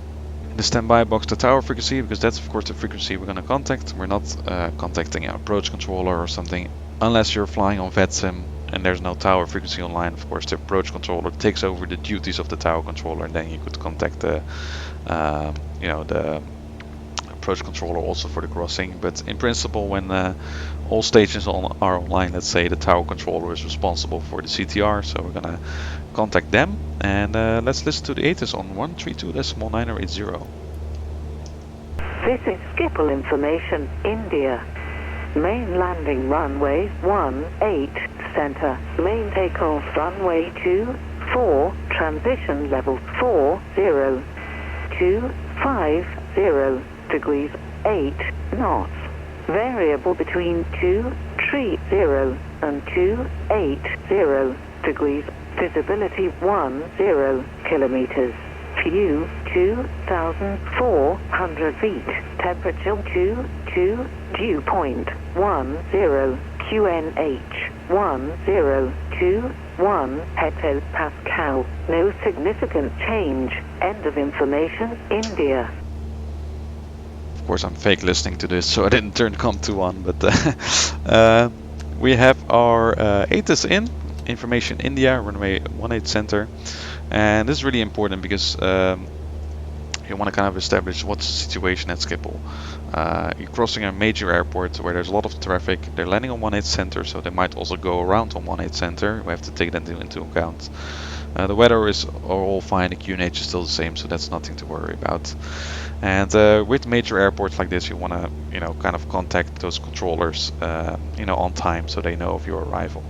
Now, in real life, you actually have to file a request for this, and then they may deny that request already beforehand. And but in the air, you still need to contact the controller and ask if it's still possible. As you can imagine, at large airports like this, it's really dynamic. There's just a lot of traffic, and it may not always be possible. But on VATSIM, it probably will be okay. So we're going to leave the info frequency temporarily, and then we're going to go to the tower to ask for our CTR crossing. So let's say to the info frequency we're leaving temporarily. And Papa Victor Papa is approaching Schiphol, leaving your frequency for CTR crossing. Papa Victor Papa, frequency change approved. See you. Frequency change approved, Papa Victor Papa. Okay, frequency change approved. And as you can see, well, we're about, halfway, 5 nautical miles. So let's say 2 to 3 minutes south of Zandvoort. And we can mention that in to the controller, to Schiphol's tower. And again, especially at busy airport like this, we're going to make a general call first, okay? Schiphol Tower, Papa Hotel, over Victor Papa. Papa Victor Papa, Schiphol Tower. Papa Victor Papa is a Cessna 172 VFR from Rotterdam to Eelde. Information India received. Currently south of Zandvoort, 2 minutes. Request to cross your CTR via Zandvoort. Over at the field to Victor at 1,000 feet. Papa Victor Papa, Roger, enter the CTR via Zandvoort and Hoofddorp at 1,000 feet. To remain clear of ILS area, runway 18 center, squawk 0060 QNH 1021. Roger, enter the CTR over Zandvoort and Hoofddorp at 1,000 feet. Remain clear of ILS area, runway 18 center, squawk 0060 QNH 1021, Papa Victor Papa. Okay, so we got some specific instructions right here. We first have to set a squawk code 0060. This is quite common at these airports to get a kind of a specific squawk code. We're clear to enter the CTR over at the town of Zandvoort, but we also had a bit of more specific instruction to fly via Hoofddorp, which you can see on the map right here, and to stay clear of ILS area runway 18 center, which makes sense because we listened in the ATIS that runway is active. Of course, you do not want to fly in that ILS area. So we're gonna fly a little bit towards the south when we are across Zandvoort. Zandvoort is right here, as you can see, this little town. And then on our right, it's a bit hard to see right now, but over there is Schiphol Airport, so we'll be flying in that direction eventually. Okay, so again, landing lights, I'm gonna turn it on. It's still on from the traffic advisory we just received, so I'm gonna keep it on. And yeah, we're cleared into the CTR, so let's turn towards the right. So even if you are clear to enter the CTR, you still have to report when you are actually entering it, just to be sure. And I'm gonna descend to 1,000 feet because that's the altitude we've been cleared at to actually do this crossing. Okay, let's report to seat 8C that we're entering the CTR. Papa Victor Papa over Zandvoort entering your CTR. Papa Victor Papa, roger, proceed direct to the main tower. Now, do you want to fly some orbits? Roger, direct to the main tower and affirm, Papa Victor Papa. Papa Victor Papa, roger, orbits approved at 1000 feet, reports completed. Orbits approved at 1000 feet and Wilco, Papa Victor Papa. Okay, so that's nice. We are allowed to make some orbits around the tower. So we're now cleared to proceed direct to the main tower. So let's see if we can already see something. Not much. We have here the west tower near runway 36 left and 18 right. The main tower is not really visible in the scenery yet, but we're flying in that direction. Then we should be okay. Again, the landing lights on for the CTR crossing. So we're well visible. And yeah, these are fun things that you can do. Also in real life, again, you have to request it beforehand, before your flight.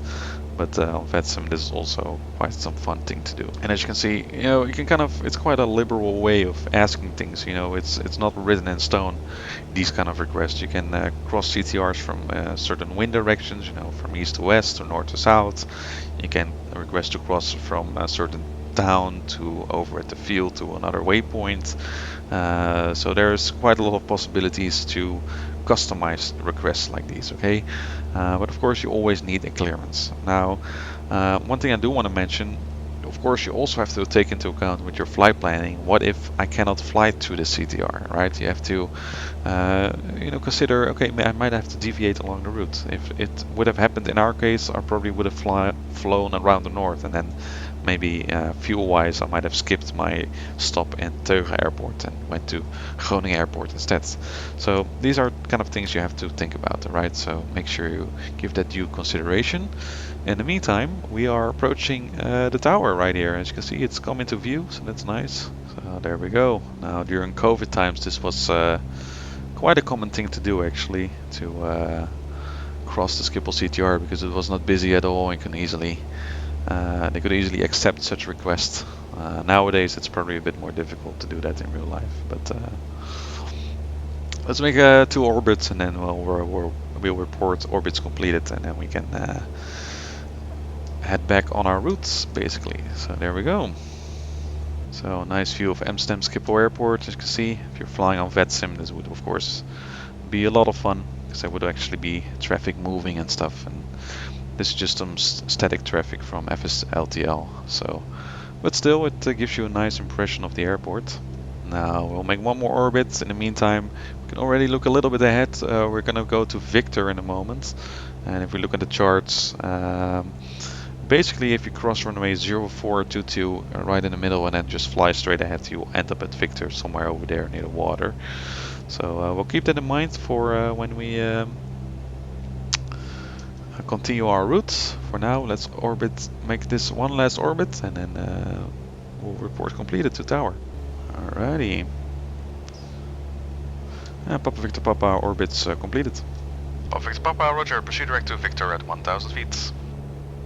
Proceed direct to Victor at 1000 feet, Papa Victor Papa. Okay, we're going to go to Victor, and it's of course very nice that we were given this opportunity. So let's take a look where Victor is. Should be around here, near this water. So we can now proceed direct to it. We'll not cross directly this runway 0422, but we'll just continue visually to Victor. Point Victor is over here near these waters in the distance. And that's basically where we will leave the Schiphol CTR. So there we go. And again, this is the same airspace, Class C airspace as in Rotterdam, so any other VFR traffic that's coming from this direction, we have to maintain separation from that ourselves. But IFR traffic is separated from us, and we are separated from IFR traffic. And soon we'll be entering Class G airspace again, and then we'll go back to the Amsterdam information frequency for flight information. And the arrival route is also based on a VOR radio, Sierra Papa Lima radio 127. So for demonstration purpose, I've tuned it 108.4, put in the radio, and then as you can see, it kind of corresponds to our route here. Now, waypoint Victor is, as you can see right here, kind of the point in the water, and then next to the traffic junction, and then we're gonna head for our next waypoint soon. But of course, first we're gonna sign off with Schiphol Tower, so let's do that right now. And Papa Victor Papa is approaching Victor, leaving your CTR. Thanks for the opportunity. Bye bye. Papa Victor Papa, Roger. Squawk 7000, frequency change approved. Bye bye. Squawk 7000, frequency change approved. Papa Victor Papa, bye bye. Alright, frequency change approved. We go back to Squawk 7000, the default squawk code for VFR traffic here in the Netherlands. There we go. And we'll go back to the information frequency 124.3. Again, here we want to keep quite a good eye for traffic, and then the next leg is on a magnetic track of 67. So let's steer in that direction. As you can see, our route runs along the water right here on our right. So that's a nice visual landmark, and then we should be seeing the bridge quite soon. Let's check our instruments. Our engine instruments are still doing good. Fuel wires are still doing good.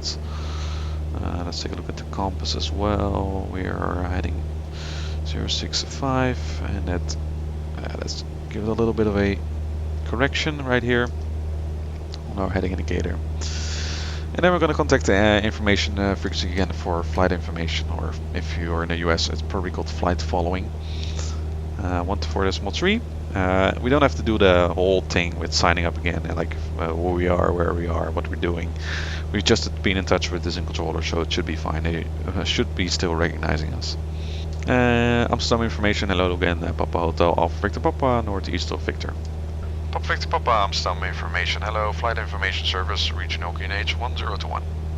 Flight info and QNH 1021, Papa Victor Papa.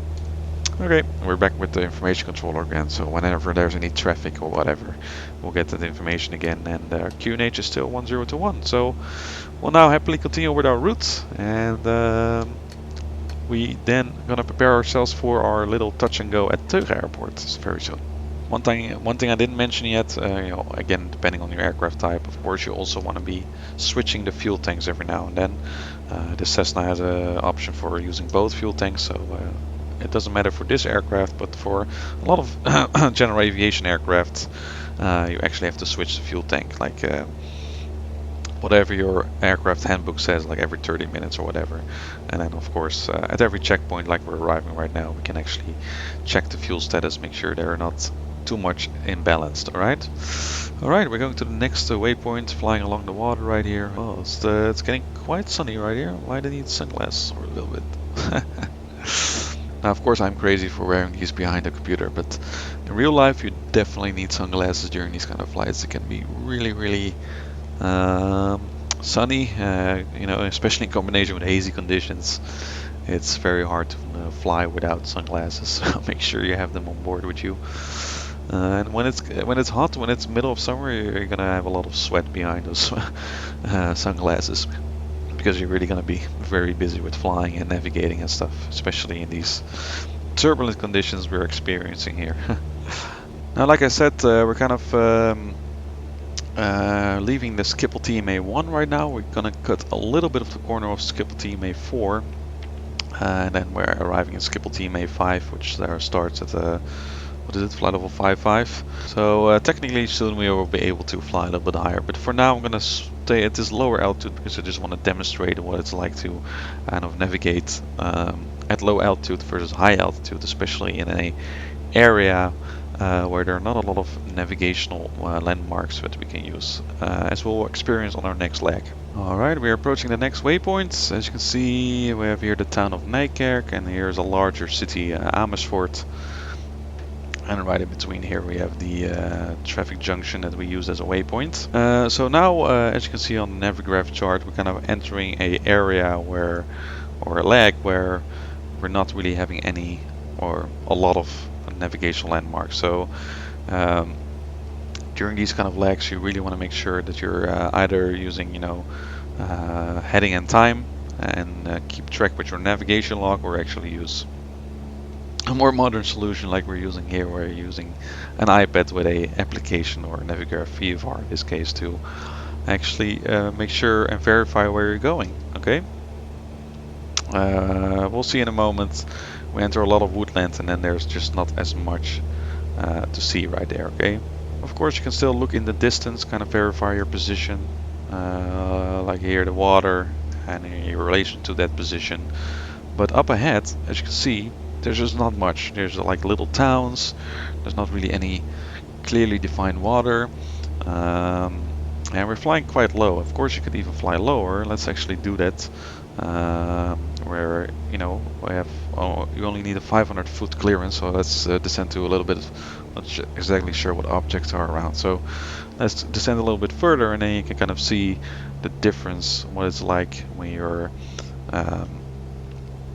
flying at a much lower altitude, and it's actually a lot more difficult to navigate. Oh, there we go, and we're now at about 700 feet, and as you can see, it's just quite a lot harder to navigate. Once we depart out of Teuge, we'll fly at an even higher altitude, and actually when you have this bird's eye view, it's a lot easier to make out where you are, because now if you just look out the cockpit, I mean, these trees, these towns are really passing by quite fast, and when you look around you, it's just it's a lot harder to navigate properly. As you can see, especially when you look at your sides, it's really just passing by really quickly, and then it's much better if you just actually fly at a higher altitude. So let's climb back. We'll probably be a bit more comfortable. And again, we're free to do this. We're flying VFR, we're in Class G airspace here, and it really doesn't matter that much that what altitude you are, as long as you're keeping a good eye out for other traffic, because especially when you're doing things like climbing or descending or making turns, you really want to make sure that you are stay clear of traffic and keep good separation from them. Alright, so I'm going to climb a little bit higher, also in preparation for our arrival into Teuge. I'm going to climb to 1800 feet, and then as we have seen in our preparation, we're entering the new Milligan TMA, which is Echo airspace. Now in real life you would be in contact with Dutch Mail controller for flight information service in this region. We're just assuming that Amsterdam information is covering everything. But it's kind of good always to be aware of what airspace you're in, and on VATSIM controller wise, again, that might be a little bit different from how it's done in real life, but at least we're not in Class A airspace, and we should be good to go here. Now, as you can see, we've climbed a little bit higher already. I'm now at around 1800 feet, and as you can see, we have a much better view now of the situation. Actually, we have the trees are not passing by as fast as they would when you're flying low, and it's much easier to navigate this way. So now we can actually already maybe start looking ahead a little bit for our next waypoint. But as you can see, these areas can be quite challenging. Again, as we have seen during the flight planning, this is also military training ground. So this might actually be in a restricted area that might be activated. But if it's not active and you're navigating here in bad weather conditions, it can get quite tricky. So really make sure you have your backups, like tuning a VOR radio, having an iPad with a tracking software on it, and also using a navigation log to track your heading and time, so that you can just say, okay, if I fly this heading for 10 minutes, I should arrive at my waypoint. Okay, if I just keep my eye on the ball and really make sure that I'm flying that heading and that speed, and then you should be okay. Alright, we are approaching our next waypoint. As you can see, we have here the town of Eelde, and the highway is somewhere over there. We're soon gonna make our turn towards Teuge Airport. Again, Teuge Airport is uncontrolled. There's a radio frequency, so basically we were just gonna announce that we are approaching Shera. That's a compulsory reporting point, as you can see on the chart, and as you can also read in the aeronautical information publications of this airport. And then we're gonna join the circuit, and basically we are on our own. Really, we have to really maintain a good look at what traffic is in there, if there's traffic in certain parts of the circuit. But it's pretty interesting. Like, it puts a lot of responsibility on you as the pilot to make sure that there's enough separation between everyone. Again, aerodrome traffic zone is 1500 feet, so we're gonna approach from the east, and for the time being kind of avoid the aerodrome traffic zone, so we're not bothering anyone who's flying nearby Teuge Airport. For now, we're gonna head to our next waypoint, which is kind of to the east of the city of Deventer. And then from there we'll start making our approach. So soon we'll leave the information frequency again and then monitor the radio for a bit. It's always good to monitor such frequencies. You can also put it into the second communication frequency to kind of already get a sense of how busy it is at such an airport and whether there are any problems or things like that. You can already monitor such frequency on your radio. For now we'll stay with MSIM information for just a little bit while we make our way to our next waypoint. Now as you can see, this is quite a very easy landmarks right here. We have a nice river with these river beds next to it. We have here the city of Deventer. The airport of Teuge should be somewhere around here, already in the distance on our right hand side. And we'll slowly make our way. And as you've read in the AIP of Teuge Airport, the circuit altitude at this airport is 770 feet above mean sea level. Okay, so again, the circuit altitude really depends on the airport. For some airports, it's a certain altitude above mean sea level, like 1,000 feet or 700 feet. Other airports use QFE, so use an altitude above ground level.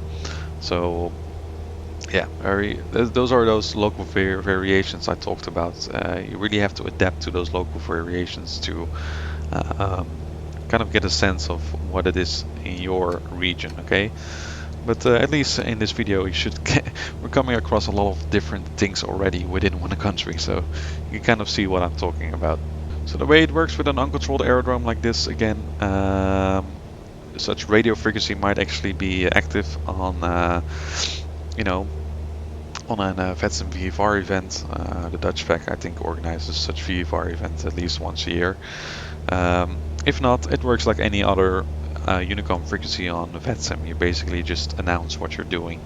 But for the sake of realism and considering radio frequency often is online during such events, we'll actually use the phraseology that we use in those circumstances. And otherwise you can just announce where you are, what you're doing, like you would do on any Unicom situation on VATSIM. So what we're going to do is we're going to log off with MSIM information. We're going to contact the radio, and what we're going to do is again say who we are, what we're doing, and then we're going to request from that radio operator the aerodrome information, and then they're going to tell us what runway is active and what circuit is active and whether there are any specialties we have to take into account. Okay, and again, because it's an uncontrolled airport, I will also report the amount of passengers on board or persons on board. Papa Victor Papa is approaching Teuge, leaving your frequency. Papa Victor Papa, frequency change approved. See you. Frequency change approved. Papa Victor Papa. Alright, frequency change is approved. So now we're gonna tune the frequency right here, which is 121005. Okay, so now we can already keep a listening watch, and once we are past our last waypoint for this part of the flight, we'll make our way towards Shera, and then we will report it. Alright, this is the waypoint that we've entered in the flight plan, so let's make a right turn towards Shera right now. Again, in these situations, keep a really good eye out for traffic, because this is where, kind of a choke point. A lot of traffic during VFR events will come together here, so you have to keep a good eye out for that. And then we'll actually contact the Teuge radio operator and ask for some aerodrome information. Again, we're starting with a general call first. Teuge radio, Papa Hotel Alpha Victor Papa. Papa Victor Papa, Teuge radio. Papa Victor Papa is a Cessna 172, 5 minutes east of Shera at 1000 feet, VFR from Rotterdam to Eelde via your field.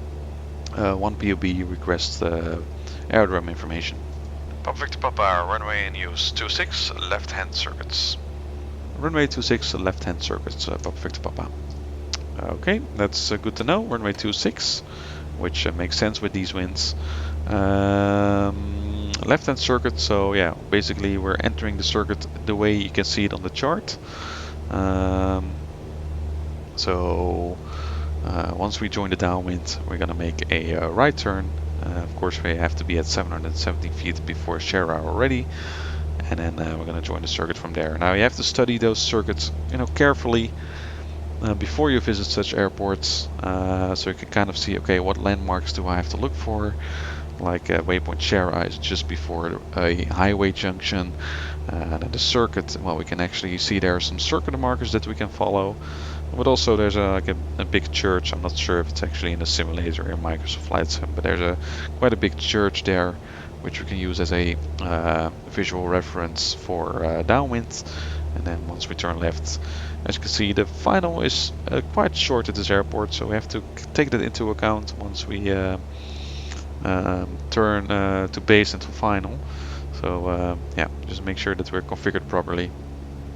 Then we're gonna make a touch and go, and then after the touch and go, we're gonna climb back to circuit altitude 770 feet. And as you can see, there's a specific exit instruction right here. Once we are basically approaching the turn towards crosswind, we're just gonna exit in a northwesterly direction at 770 feet.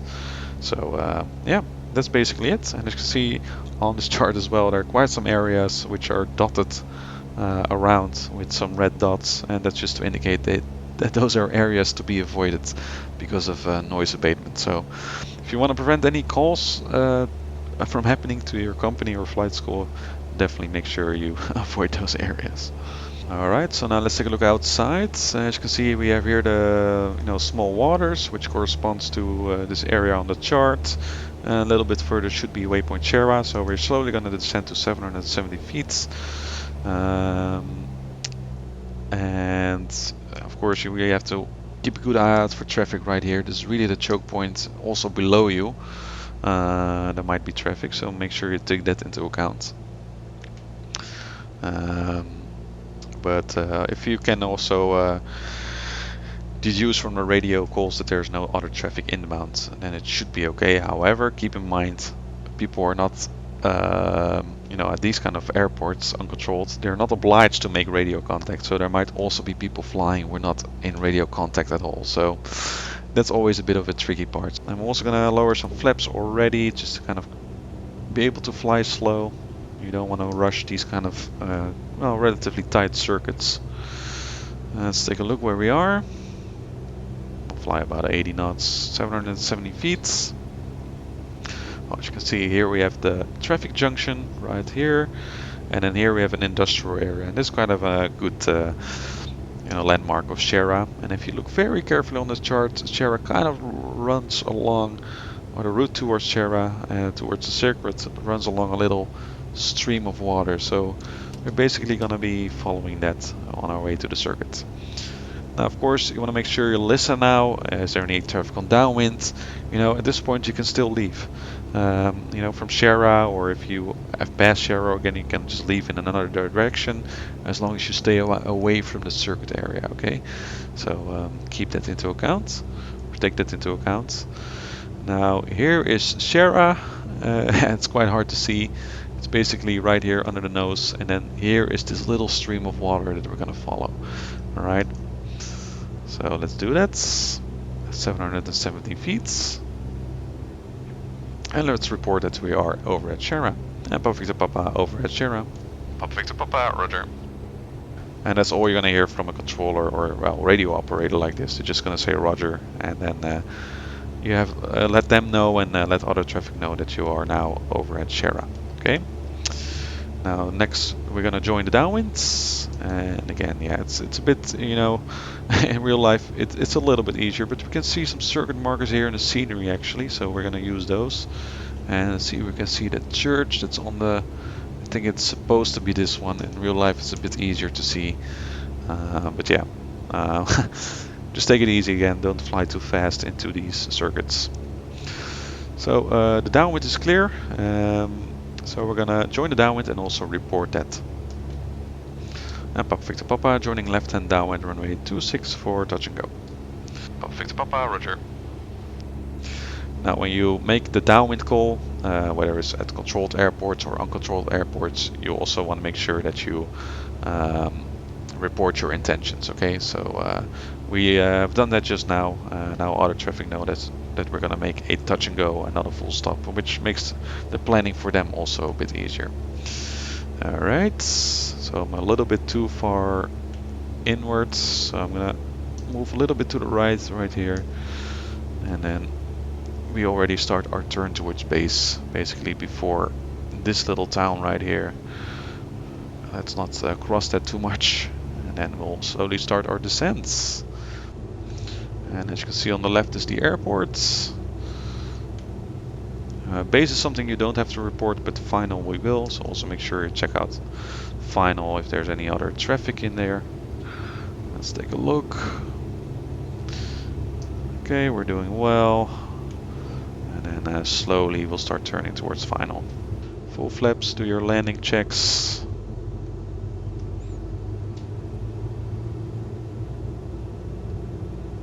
And Papa Victor Papa, final runway 26 for touch and go, and thereafter leaving the circuit.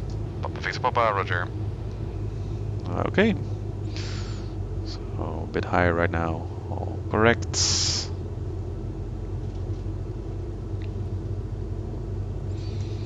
Of course, there's any traffic on the runway, we will make a go around, but now it's very clear, so nice. Okay, there we go. And touchdown. Get some of the flaps up and take off.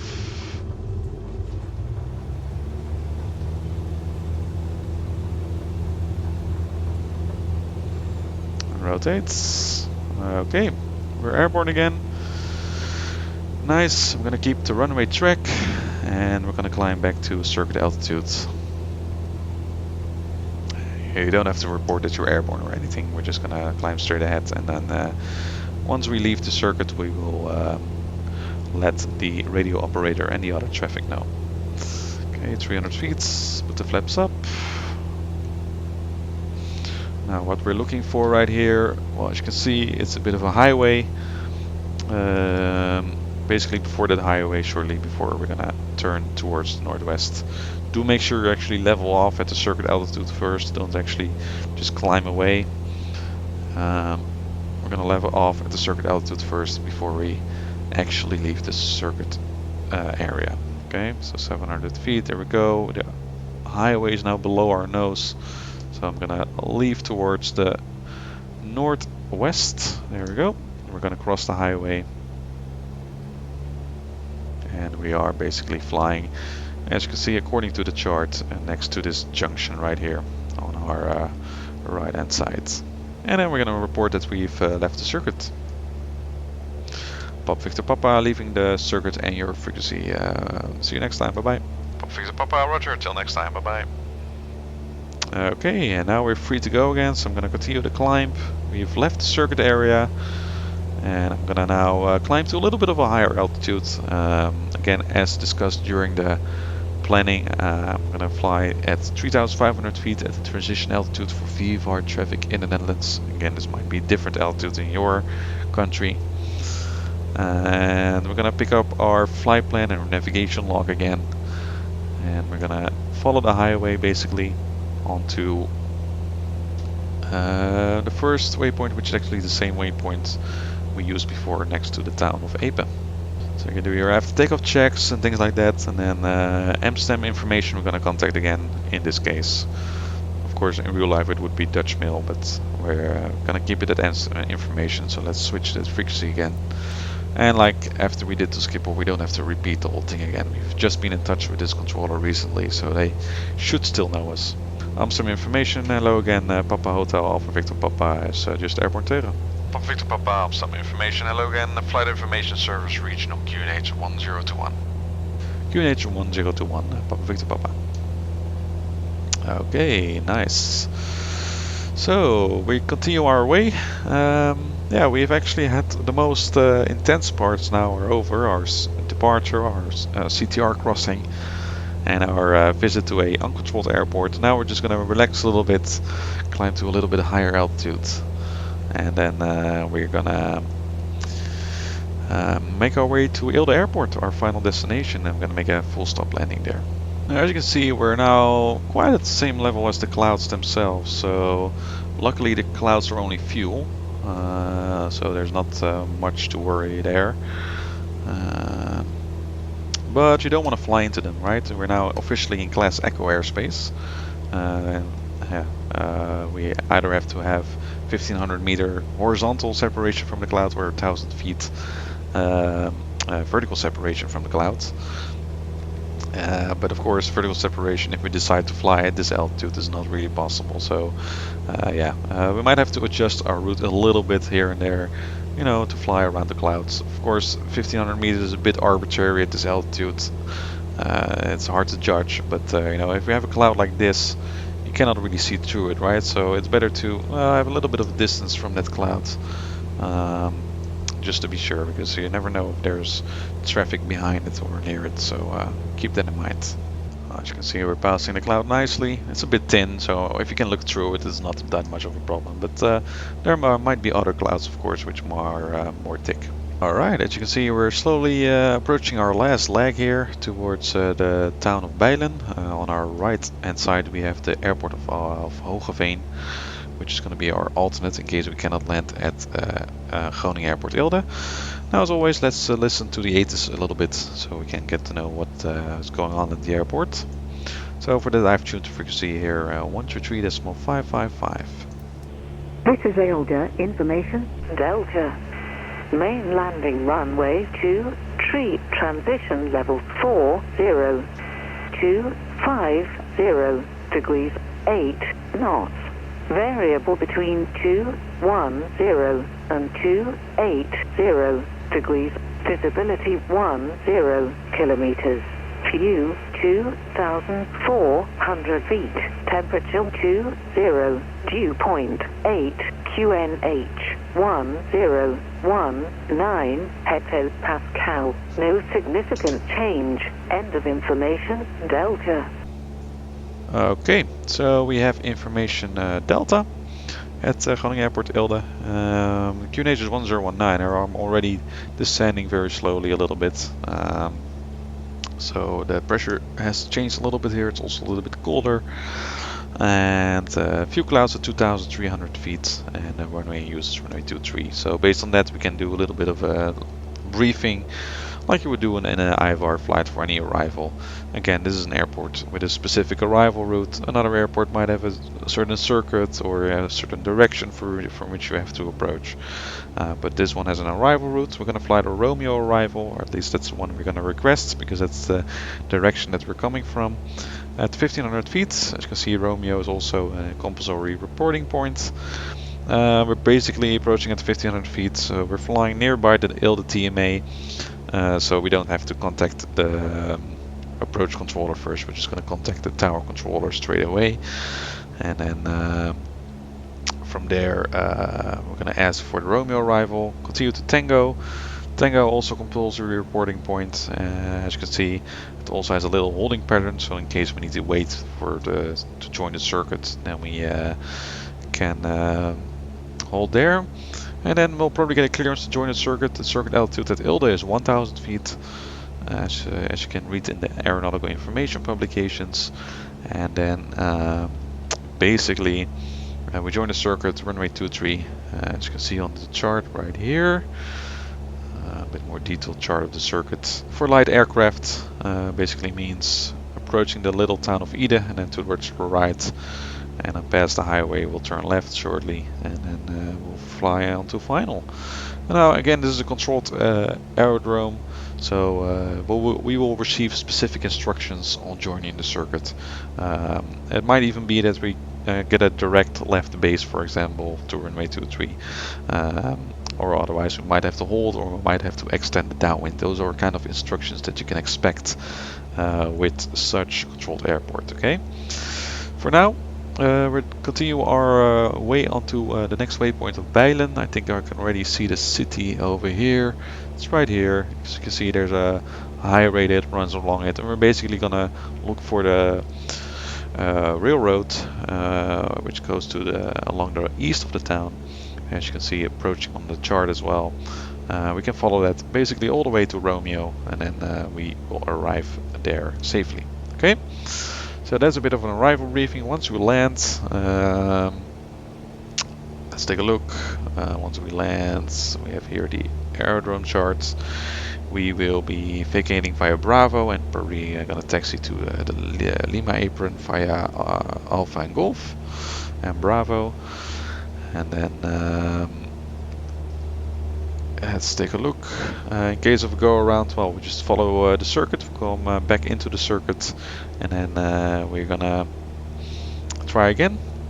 And yeah, that's basically it. So yeah, basically a very similar type of briefing as you would do with an IFR approach. I will sign off now with the information controller again, and then we'll slowly start to monitor the tower frequency. Okay, and the tower frequency, as you can see on the chart, is 118.705. And Papa Victor Papa is approaching Eelde, leaving your frequency. Papa Victor Papa, frequency change approved, bye bye. Frequency change approved, Papa Victor Papa, bye bye.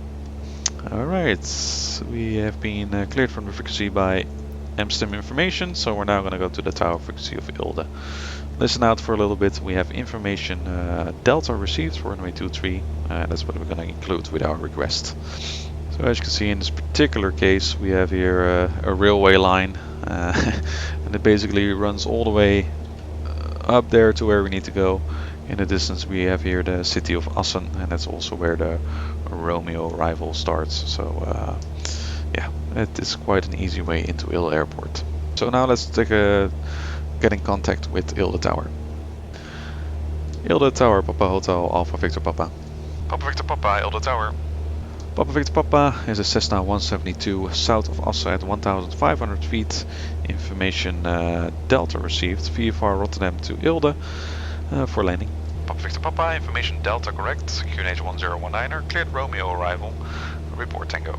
QNH 1019er, cleared Romeo arrival, and Wilco, Papa Victor Papa. Okay, we have received our clearance to fly the Romeo arrival at 1,500 feet, QNH 1019er, and that is set. Now we're going to continue our way into the control area. And as you can see, it's okay to have contact with the tower frequency already a little bit earlier. I mean, they will see you also on some radar screen probably, but in this way we have received our clearance to join the CTR beforehand. We're going to turn on the landing lights for extra visibility. As you can see, we have here the railway line on our left hand side. We basically follow that along. And then Romeo should be a little tiny bridge. I'm not sure how it's portrayed here in the sim. Basically here you can see the water and the railway are splitting, and there's a little bridge right here which is waypoint Romeo. Alright, as you can see, this is where the bridge is. We're approaching Romeo, so let's report that. Victor Papa is over at Romeo at 1,500 feet, entering your CTR. Papa Victor Papa, roger, report Tango. Wilco, Papa Victor Papa. So basically a repetition of what we just had. We have to report waypoint Tango next, as you can see on the chart. That's next to this little town along which the railway line runs. So we have here we're keeping the railway line on our left hand side, and we're maintaining 1,500 feet. And as you can see, here is the airport. It's a bit hard to see, there are not a lot of 3D buildings yet, but the runway runs like this, and this is the apron area. Okay. Now, of course, I assume you have done all your descent checklist or approach checklist, whatever is appropriate for your aircraft at this point. And once you join downwind, we're gonna put down some flaps. And then right now we're, well, pretty much next to Tango, so let's report it. And Papa Victor Papa over at Tango. Papa Victor Papa, roger, descend 1,000 feet to join left-hand downwind runway 23, your number 2. Descend to 1,000 feet, join left-hand downwind runway 23, number 2, Papa Victor Papa. Okay, so we have a clearance to descend to 1,000 feet, which is the circuit altitude, so that makes sense. And then we also set we're number 2, so there's apparently another airplane still in the traffic as number 1, hasn't landed yet, so we keep that into account, or to keep that in mind, to take that into account. And those numbers you always have to read back, so whenever they give you a number, make sure that you read it back so that you and the controller are aware of your position within the circuit, okay? So we're going to join the circuit right now. As you can see, quite close to the town of Eelde. Well, maybe we'll go a little bit further away to avoid phone calls. 1,000 feet. As you can see, there's a little patch of water which you can also use as a reference, and here is the junction right here. So we'll start turning right.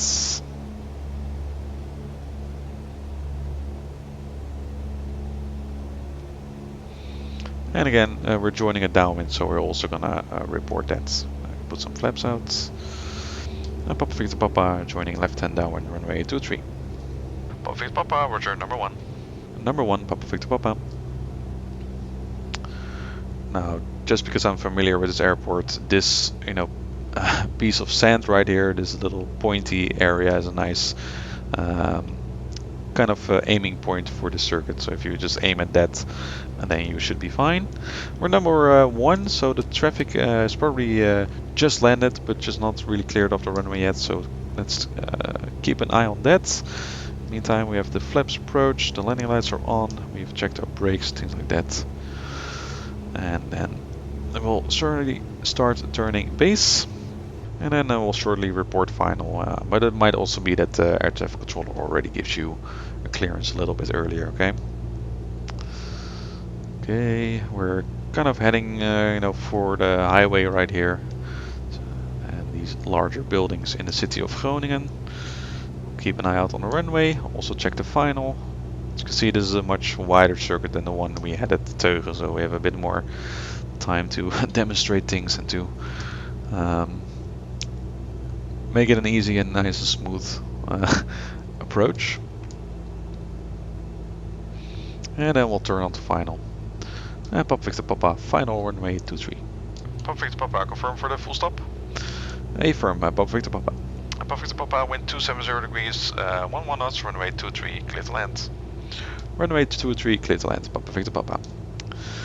Okay, let's get the flaps full. As you noticed, the controller actually asked if I want to make a full stop, because he didn't know yet. I didn't actually tell that on the downwind, so I forgot that this time, so they will probably ask you at final approach whether you want to do a full stop or a touch and go, because especially at training airports like this, a touch and go is quite often expected, okay? So landing checklist is complete, and we'll complete the landing right here.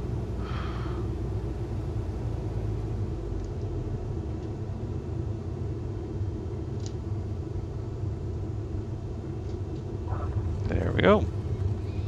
We have arrived at our final destination, Groningen Airport, Eelde. Papa Victor Papa, taxi to the Lima apron via Bravo. Taxi to the Lima apron via Bravo, Papa Victor Papa. Okay, we have received our clearance to taxi already, so we're going to vacate the runway. There we go. And of course you can take some time to do your after landing stuff, getting the flaps up, strobe lights off, and the taxi lights on, and then put the transponder back to standby. So welcome to the north of the Netherlands. You can see there are a lot of solar panels at this airport. That's really nice. And then we'll make our way to the Lima apron, and then we're gonna finish the flight. Alright, as you can see, we're approaching the Lima apron. Where you exactly park, it really depends a little bit on what is normal at the airport. I know in reality there are usually quite a lot of Cirrus aircraft parked right here. So you kind of have to look, but you can basically enter the apron area and then just park your aircraft in a certain direction. Alrighty.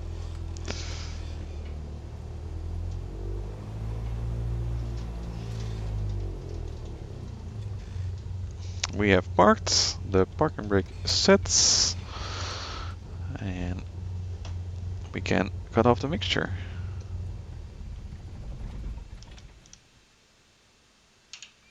Okay, so welcome guys, welcome to Groningen Airport Eelde. We have safely arrived at the airport after a long flight. Really interesting to see all these different procedures at different airports, different types of airports. Again, a lot of information probably for you to process, but I'm sure you'll be fine after watching this video. So there we go, we've arrived. Hope you enjoyed this tutorial. Again, it's a lot of information. If you're starting with VFR, just build it up slowly. Start with circuits around the airport and then fly in and out of the same airport, and then slowly start to explore a little bit more complicated matters like a cross-country flight like this. And with that, of course, preparation is already half of the work, maybe even more. If you prepare such flights really well, it really should be a lot easier when you are actually in the airplane. So thanks for watching. Please make sure you leave a like if you liked the video, and consider subscribing to the Aviation Pro channel. And again, if you want to become part of the membership community, make sure you check that out as well by clicking the join button. There might be some more videos coming up in this tutorial series, so yeah, keep an eye out on that. And for now, I'd like to wish you some happy VFR flying hours on the VATSIM network. Cheers.